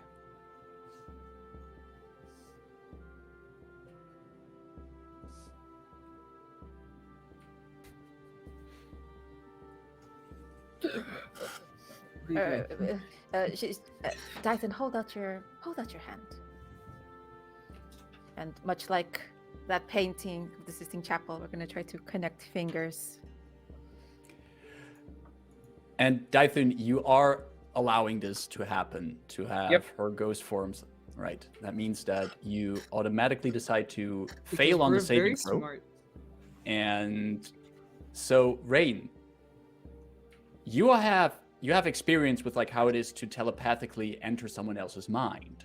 You know how that feels. But you suddenly find yourself falling into all of Dythun. Like, you sink into his form. There is this rush of cold and sound is distorted for a moment. as your spirit settles into what it's like to hear like Dythun. You can see for a moment until you get used to what it's like to see like Dythun. And you feel warmth, bodily warmth, as you have taken control of Dythun's body. Fun fact, you have blind sight for 10 feet. Let's raise that right arm. It goes up. Let's pat our head. Let's put that left arm on our belly and do the pat the head, rub the belly thing.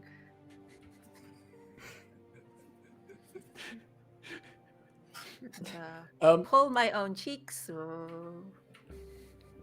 Oh. Dythun, This is excellent. you have this bizarre experience that your body is moving without you telling it to move. And you can actually hear Rayn in your mind currently. This is weird. Just like thinking it. Yeah. Rayn, you can hear that as well. This is weird. Do I feel some chains on me?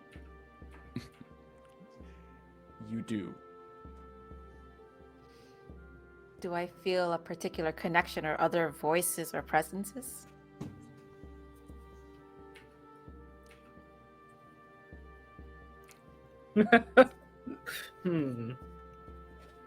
You do. It's almost like once you had a few moments to settle into Dythun and get used to the fact that you're basically existing parallel to his conscious, there's another presence here. And you hear, and Dythun, you hear this as well in your mind. And you hear this noble sounding voice going, "What is this tomfoolery?" I give a Leonin snarl at it.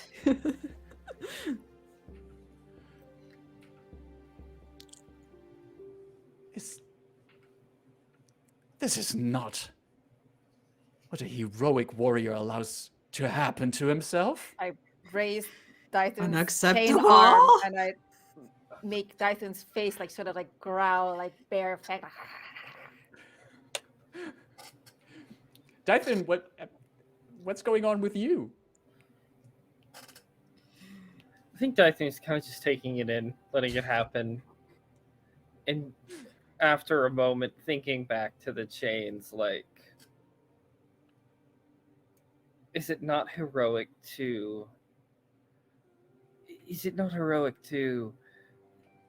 give your companion the means of moving again and This? allowing a body to have more than one use? This is the spirit of your sister in arms, Indeed.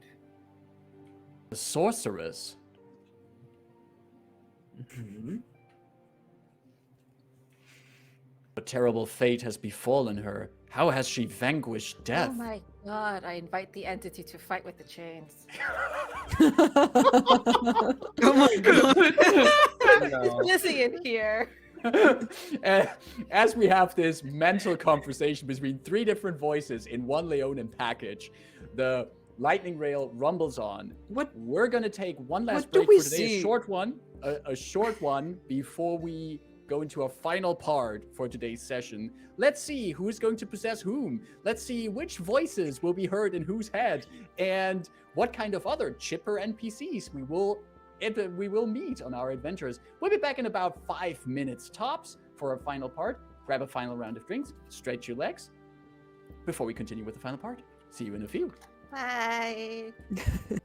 And here we are, the party, together with the friendly finger.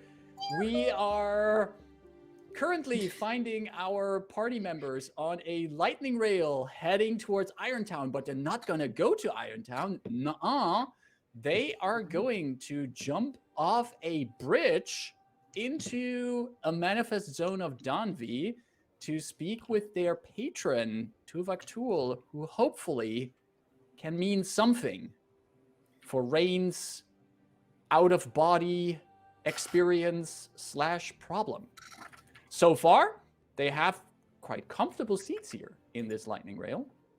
Rayn is currently possessing Dythun, meeting the other voice in Dythun's head, and the train is just chugging along with a tutum, tutum, tutum, tutum. There was a small stutter. There's like a little hiccup in the rails, and then it goes tutum, tutum. Very calming in a way. As we continue on these rails, Rayn, would you be, for the remaining time until you're at your drop-off point, No. would you remain in possessing Dythun, or was this more like a test run? Or This was more like a test run. right. That's about it. Like, this is possible in theory. All right. Even I'm not entirely comfortable doing this. This is a bit... It's crowded in here. All right, right before I leave. Chuck, chuck, chuck, chuck, chuck, chuck, chuck, chuck, chuck, chuck, chuck, chuck, chuck, and out. Dythun, you are in full control of your own faculties again as Rayn's ghost exits your body.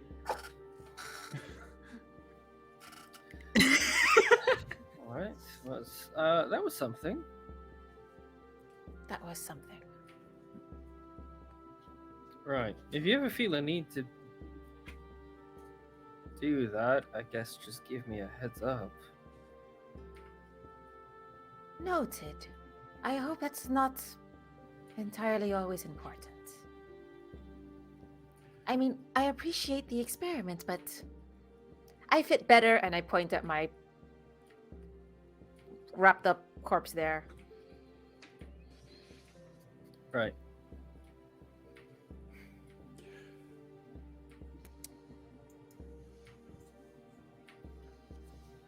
It's gonna take a few more hours before the party arrives there, but the lightning rail travels fast, and sooner or later, all of you have the idea that you're getting very close to the point where last time you did this, you jumped off after fighting some people who wanted to steal your identification tokens, throwing some of them out of windows, and making a very dramatic exit.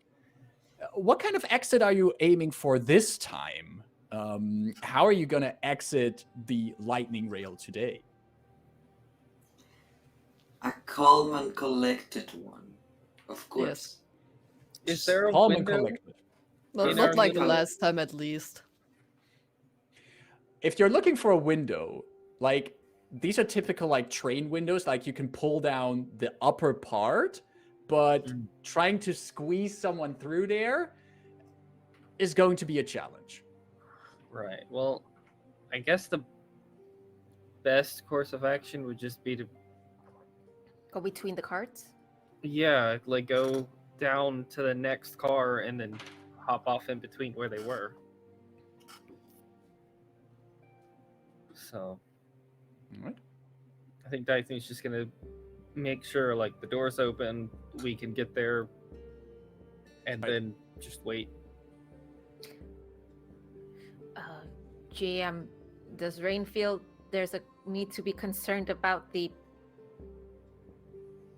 physics here? I think the arguments that were offered earlier about, you mean like the physics of falling, or Of falling at a velocity at an angle to get to Daanvi. No, this part is not. You should not concern yourself with that. We're going by fantasy physics here. Gotcha. Like we don't know about the mass of ghosts. There was another thing that, however, that was talked about earlier. Was like, how does that work if you are not in your body, but your identification shard is linked to your body?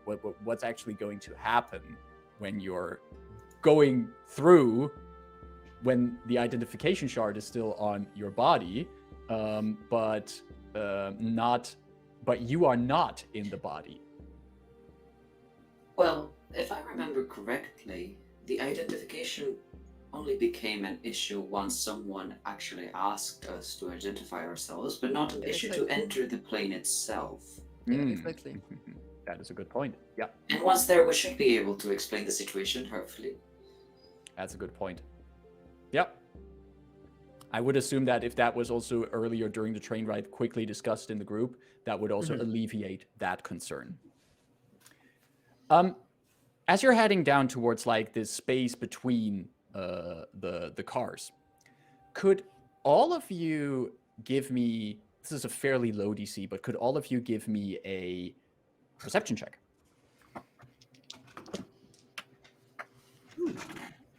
Wonderful. 19. Cool. 19 for Dythun, 18 for Rain. 18 for Rayn, 20. 20 for Sure. Delphine, Oh, thank for this.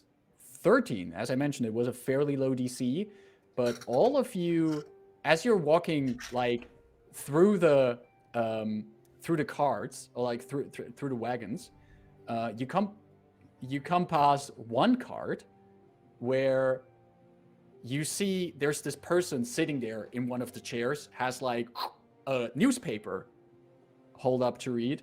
And it's the Sharn Inquisitive. You have seen this newspaper in Sharn often. It's like the newspaper in Sharn, and it also has quite a print run outside of Sharn. And you see on the front page, there's in these big capital letters, there's like, it just says, "A storm is brewing. House Loranda in chaos." And there is, that's what you get. And there is these, there's this pencil drawing of a person all of you recognize as Leowyn de Lorandas, the father of Delphine. But it's just, as you're just walking by, you can't catch more. You can't. Yeah. Can Yeah. I just stop and basically like, okay, yeah, I reminded myself I can't just stop in there, like knocking on the door, like, excuse me. Yes. Well, I just see like this very interesting article on the front. Do you Oh, mind yes. sharing your newspaper? I'm still reading the finance section. I just need the front section. Oh, well, yes, sir. I will also pay for this if needed. Oh, that is no need. No, madam. Here, just take it. Thank you. The front page article is a little bit, it fills me with a little bit of concern reading that news. Such a pillar of our global community disturbed. It's going to wreak havoc. My stocks. Does anyone think about my stocks? No, No. certainly not. Well, Invest in anyway. cabbages. The ghostly voice from the floor. Yeah. Thank you for this, because this might be very concerning for me as well, because I didn't knew. Did you just say something about cabbages? No, but I hear they're No. on the rise. You should look into that. Oh. And he just flips to his finest section and forgets about you. As Okay, he taking gets- this, thank you, but closing this, and like, then stuffing it in, because like we need to jump off Yeah. soon, as no time to read. Like, okay, wait. No, Just- stuffing it in like where it can fall out. Yeah, exactly. Making sure that you have it safely stowed away as you make your way to the space in between the trains, in between the wagons. And you can open the door there. The three of you, Rayn's corpse on someone's shoulder here, Rayn hovering. You are on that bridge that you remember now, from which you also leapt off. And you kind of, there's a familiar angle here. I'm assuming you're going to jump? Nah. Do we have our option? I think not. Yeah, let's go. Just like old Dythun times. just kind of like backwards, holding on to like, brings the body to him like this and just. Falls down. Brenda's will jump forward with her arms Yes. out. Yep, just a normal jump. Yeah, I was gonna say if Rain's ghost follows the body actually, or what? Yeah. Rayn can fall along with you as you jump off. And the four of you fall downwards with an impressive velocity. knowing that, well, assuming just that right here, there's still the same manifest zone that you used earlier. You look down, you see the river beneath you, and the closer you come to the river, the closer you also see these orchards that were next to the river. And those are still surprisingly symmetrically and ordered, just like they were the last time you were here. And before you know it, all of you start falling upwards instead of downwards as you make your transition over to the plane of Daanvi, yet once again returning to this other plane of order. You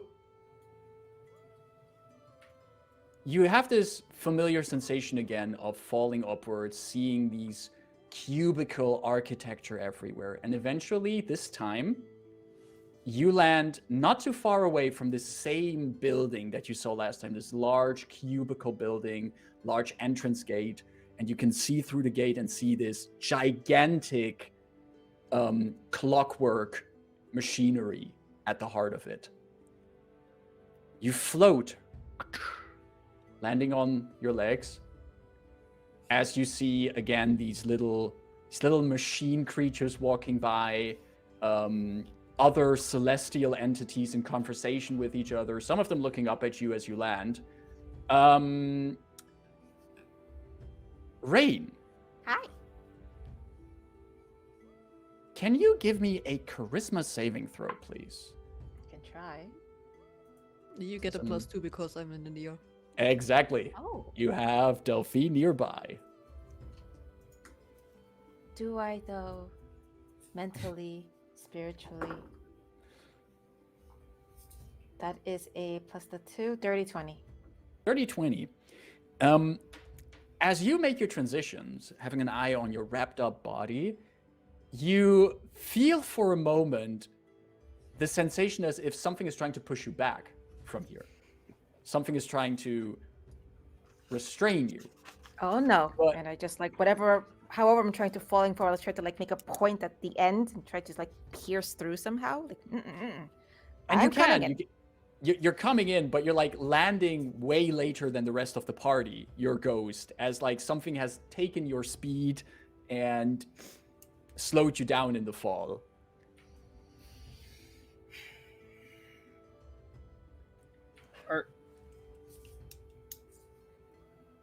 Is there anything coming towards us as we enter? Well, you drew some attention from the Modrons and other inhabitants here in this square outside of what's basically the main reception of Daanvi, where everything is orderly processed and you go into the right queue to get to the right place. But as you look around, and as Rayn, with some effort, finally gets to the ground as well, you hear something above you falling out of the sky above you, and then landing next to you is the towering marble and clockwork figure of Tuvok Tool. Oh. Who speaks, "Your entrance has been registered. You are bringing a spectral presence. Spectral presence that, according to Orderly Life Cycle Protocol 0429, should not be in this plane of existence. Spectral presence identified as the ectoplasmic residue of Rayn Undinath." That's Well. one way to put it. At least we don't need to explain the problem anymore. Do you remember This- we kind of talked about this? We did. I must admit, though, that I did not fully expect this exact situation. However, on your Neither entrance, did we. on your entrance, I also registered the presence of the planar object. Indeed. We should retreat to my sanctum post-haste. Please, do not move. And I have to say, all of you have this sensation really of space nice not compressing just- around you as if you're shoved into a small box for a moment, and then that box is opened again, and you find yourself again at this plateau where Tuvok had also briefed you about your mission earlier. These multiple pathways leading there, but this plateau just hovering in nothing but light. And like a raised area, almost like an altar at the center. All of you are gathered around it. Tuvok stands on the other side of this platform, looking at all of you. Have you acquired the item of Mabar? Ectoplasm remains of Rayn and Dinath has acquired the artifact from Mabar. Your presence in this shape is problematic enough. I am not sure that your intonation makes the situation easier. Ectoplasmic residue of Rayn. Does not quite exactly roll off the tongue, but Dythun will. Is there still a raised platform? Yes. Yeah, Dythun will lay Rayn's body down and uncover it, revealing the piece still within the grasp of the body. Once you reveal that, Tuvok holds out one hand in front of themselves, and appearing on it, materializing there, is this little glass container. And they carefully pry out first the large part of the game piece, and then realize that there's still the top part not attached to it. I see you're touching it. Correct. You're not alive in the traditional sense. A creature of my rank is not alive in the traditional sense as you put it.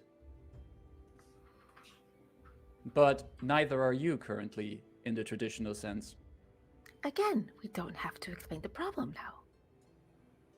And they fish out one part of the game piece, put it into the glass container, take the other one, put it into the glass container, and the glass container, the top just seals itself off, like as if glass grows out of the rest of the container. And Tuvok then just puts it next to the body of Rayn, and then looks at the body. Right, so are you able to fix this or not?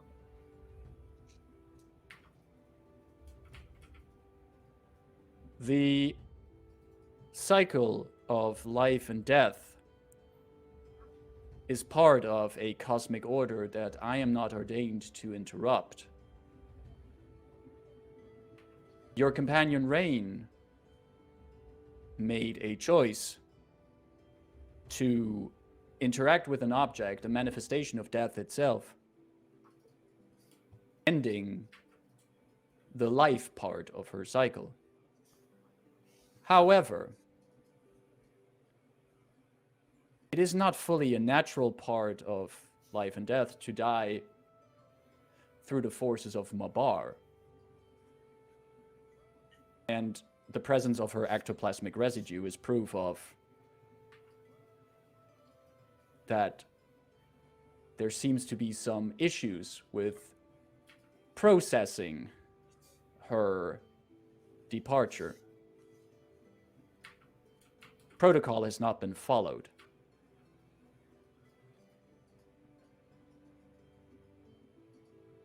Is that a no? And you see Tuvok actually very gently putting one of their marble hands on Rayn's belly, like with the stomach area. and then looks at Rayn, at Ghost Rayn.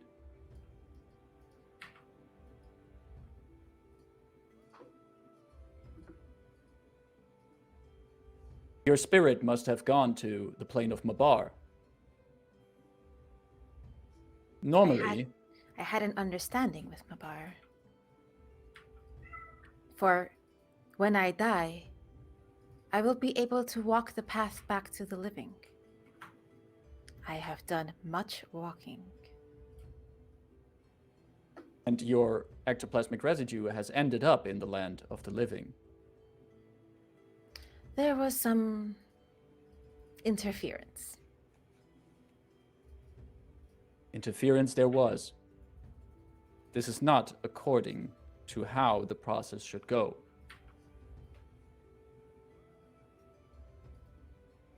It is within my power to restore this mistake. Clerical error on a planar level. But will you?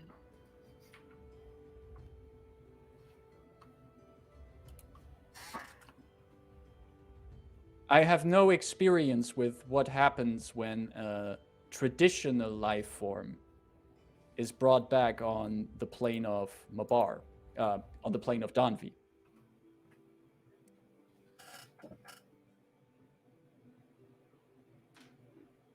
There might be consequences to your physical, organic form. I mean, she's already dead. What else can happen? There are things that are more problematic than death. Indeed, there are. I feel, however, that it is part of the order that, since you have completed your mission, it is my turn in this transaction. I can bring the ectoplasmic residue into the body again. Though Rayn Undinath might carry markings of Daanvi on her until her correctly processed ending. Oh? Is it similar to the sort of markings I have from other planes? I do not know. I have never done this on an organic traditional life form.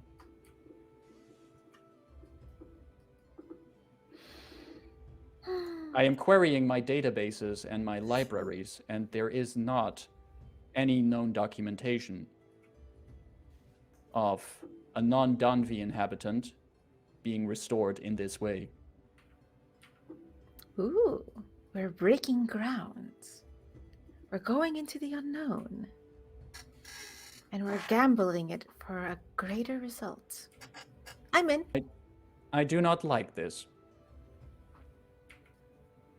But it is your body and your spirit. I mean, you want us to keep collecting planar pieces. I am this group's arcanist.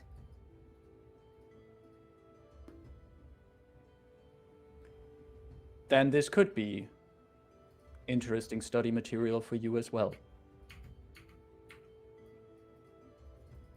Tuvaktul looks at the rest of the party. Can we please keep this going? If we are talking about this for the next few hours, days, weeks, then, you know, we're not ending here. Or ending in more of a physical way.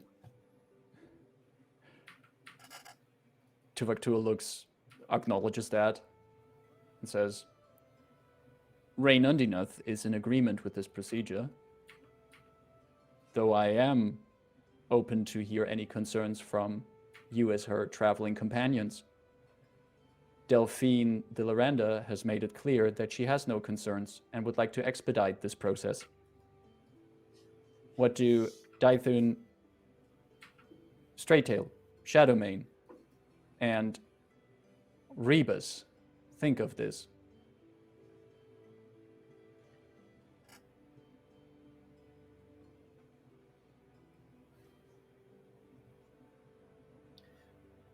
In your knowledge of order and understanding of the situation, what are your odds on success? Success is guaranteed, though I do not any kind of consequences that might follow.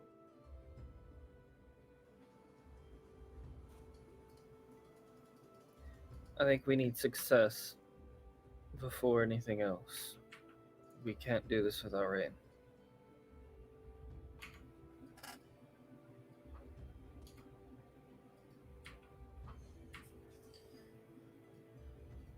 I have my opinions, but I do not believe they're particularly relevant. It is not my body. I feel like Rayn should have the main, the final word here. I would be happy to have her among us again, and I just will be by her side, whether in spectre form or in her body. But her decision.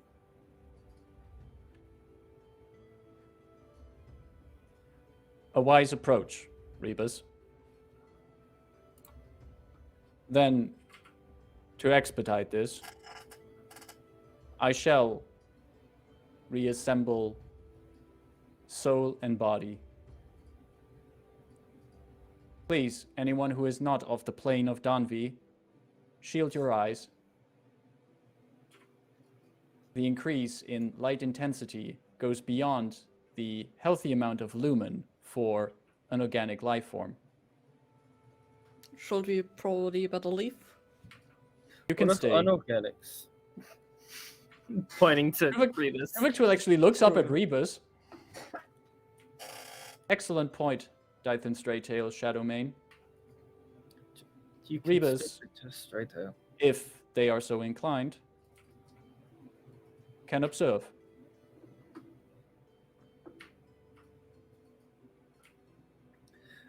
I'm gonna close my eyes, but Delphine turns her within 10 feet of the situation Yeah, to see what my blind sight can pick up.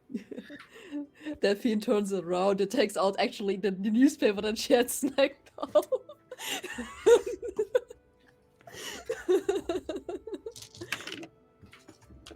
All of you, in your own way, leave Tuvok-Tool to their work. I will attentively observe out of curiosity. Alright. And also to make sure that Rayn is okay. Because Right. Wait, I have a question. Because I actually forgot to ask this, because I asked Tuvok-Tool with the intention of doing this and forgot to actually say it at the time. Do I believe that Tuvok-Tool, is confident about this working? You absolutely do. Okay. Do I Rayn. believe that Tuvok-Tool means what they say and doesn't have ulterior plans? You absolutely believe that Tuvok-Tool, it would not be in their nature to have an ulterior motive here. At least one that is, but they're not communicating upfront. Exactly. Yes. There. Rayn. Your party members, each in their own stance, either turn away, shield their eyes, or even observe what's happening. Tuvok-Tool keeps a hand on the body of your corpse, looks at you and says, "Step closer. Ectoplasmic residue of Rayn Undineth."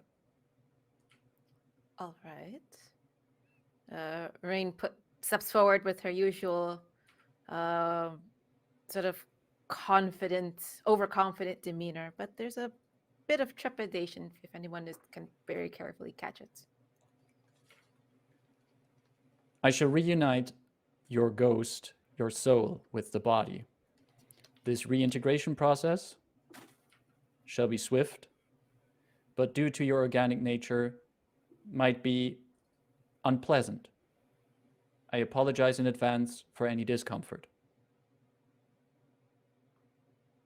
Thank you for trying to Vaktul. You have aided my plane. I am paying my part. Now, and their other hand reaches out to you, Ghost Rain, and they can touch you. They grasp your ghost form, turn their head towards you, the other hand still on your corpse. You can look into their eyes, and you see that the eyelids vanish, and you can see these tiny gears ticking in the eye sockets. Underneath the marble skin, you can hear softened sound of click, click, click, click. And as that hypnotic rhythm takes you, you sense your ghost falling into your body. A rush taking you.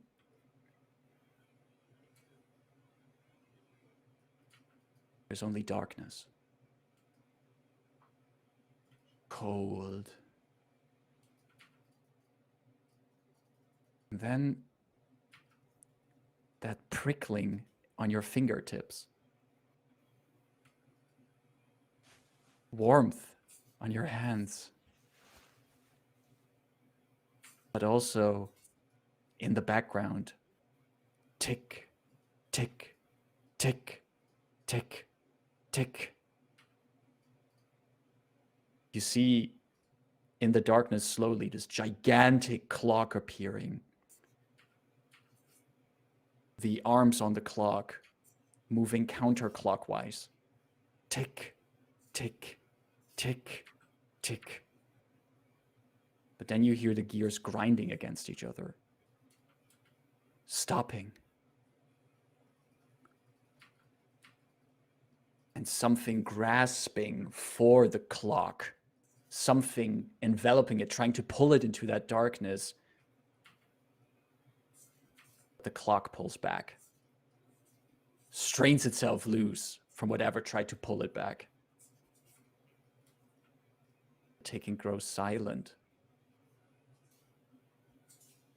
You feel the warmth of your entire body. You slowly open your eyes. You look upwards, looking into the massive head of Tuvok. Now both of their hands on your body. But you still hear in the back of your mind this tick, tick, tick, tick. The rest of you, what Dythun and Delphine will have catched from what's happening was just this blinding white light. It's good that whatever you did to turn away or shield your eyes, if you would have looked at that, you would have burned out your eyes. There's actually a warmth that came from the light. And even that was caused sweat on your forehead. Rebus, though, you could see through the light. You were aware of its brightness, you're aware of its warmth, but you can see through it. And you saw this silhouette of Tuvok ever so gently guiding Rayn's spirit towards the body. And then you saw Rayn's ghost just merging with it. And Tuvok just standing there, both hands on her body. And coming out of their back, these massive steel frameworks unfolding into 4 wings of glass that are like a cover over this scene of Rayn on this altar, spirit sinking back into her, and Tuvok with almost this angelic winged form of glass and gears, merging soul and body again.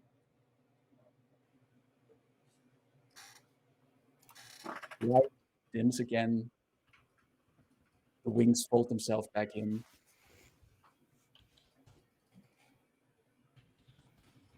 And Rayn, you breathe once more.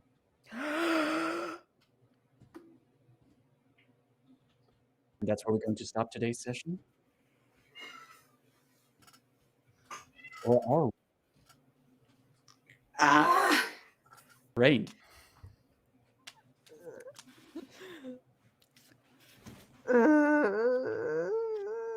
you're alive.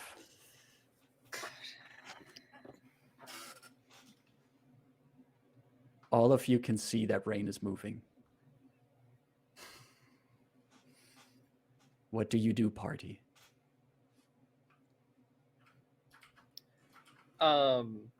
I go to hug her. I was gonna say Dythun purposefully was standing close and would probably do the same. Group hug, group hug, group Dog hug. pile hug on Rayn. Delphine, do you join the hug? No. I thought so. But definitely looking very relieved about this. I think Dythun just quietly. It's good to have you back, probably.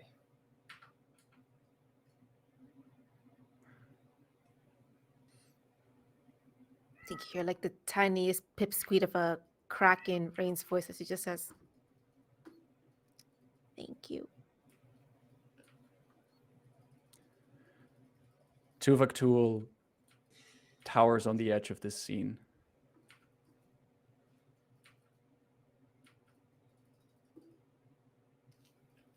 Thank you for your efforts.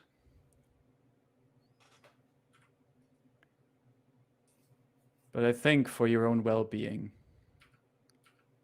you should not stay too long within Daanvi. Your nature is conflicting with this place.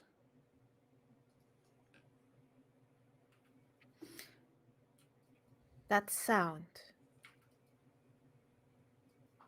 What is it counting to?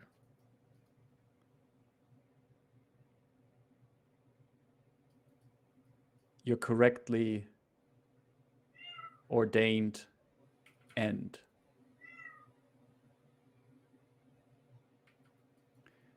Rayn, or maybe Ida. Yeah. You have been brought back from the dead.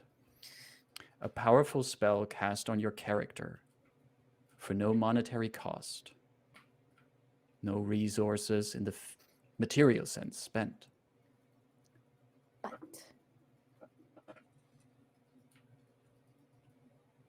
You have had a brush with death, and it will mark you.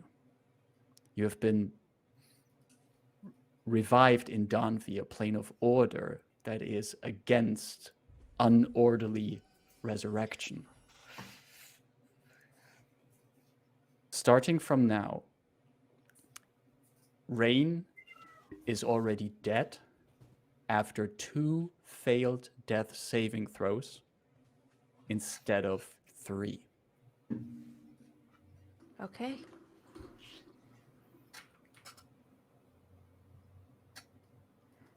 Leave this plane as quick as Don't possible. let Rain die. I shall be in touch if I require your assistance. You deserve some respite. Our enemies are.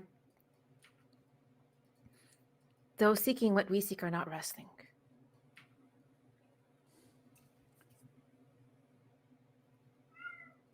I shall aid you against them. But from what I understand of your life forms, you might be in need of some rest. Come on. Is there any let's go. specific Is there any specific place you want to return to? Not a dumpster. Oh, come on, you And- like these spots. I don't. And with that question, for now unanswered, but we will find that question outside the session. We end today's session truly, and we end chapter 6 of Convergence Manifesto. Oh, Good God. job, everyone. Oh, Imagine need people to- tools saying I'm- like, yep, nope. I need to remove a filter from a certain player here. Oh. Uh, Yes!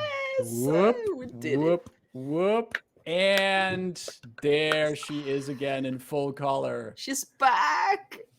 Oh, With a little bit of the plane of order in her terribly chaotic self. Yeah. I love this. Damn. damn. Yeah. Yeah. I dig the consequence, for the payoff.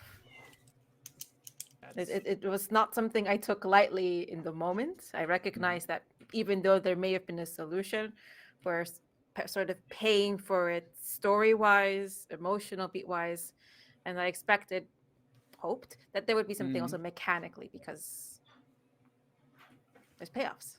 One does not simply go to the plane of death and return without any marks on them. Yeah. One I- does but, not but simply I was, walk but I into already Navarre. happened to be marked by the bar anyway. Yeah. Yeah. But I got a cool feat out of that. Talking about cool things, just before I forget to say it, all of you also level up in Yes! this adventure. What? So I think especially after these events, Oh I don't think gosh. that this is that is not just a level up for your characters, but in a different way, I think the party has also leveled up through these Oh, God. events. So time to increase your character sheets as well. I have DMs to be Exciting. had with you, Marcus, because I have questions. Oh, well, I look forward to those because that means since we wrapped up the chapter, we're going to have some downtime indeed. Yes. And before we move on to the next adventure. Oh boy, I have so many feelings about this entire chapter. Same. There were so many sessions here. There was so much great role playing and stuff that happened. And I'm just so glad that it got a conclusion like this. This was quite a ride. Especially emotionally, this was a lot to deal with. Yeah. It also opened more doors because now there's like fresh stuff to deal with that was made raw by this all of thing. Yeah. Yeah.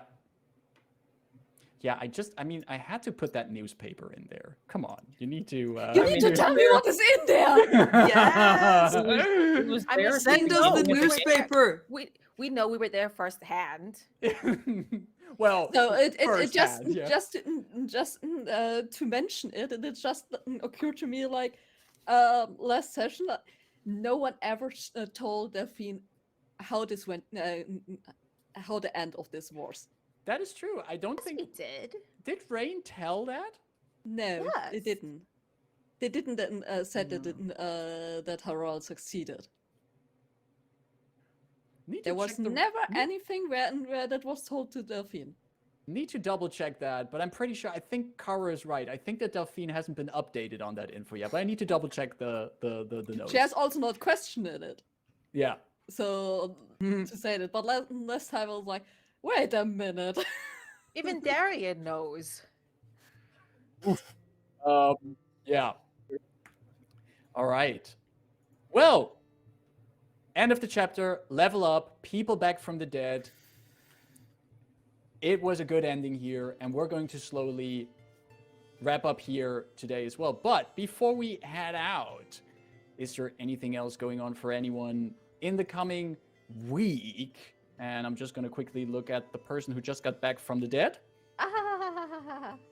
Hi. I told you I'm alive. First of all, thanks for all the guests in chat, and thank you for the raids we had today. Your support coming in and hang out with us really means a lot to us, so thank you so much. where you can find me personally for the rest of the week being alive. Thursday, you can find me at Girls Run This World at 7 p.m.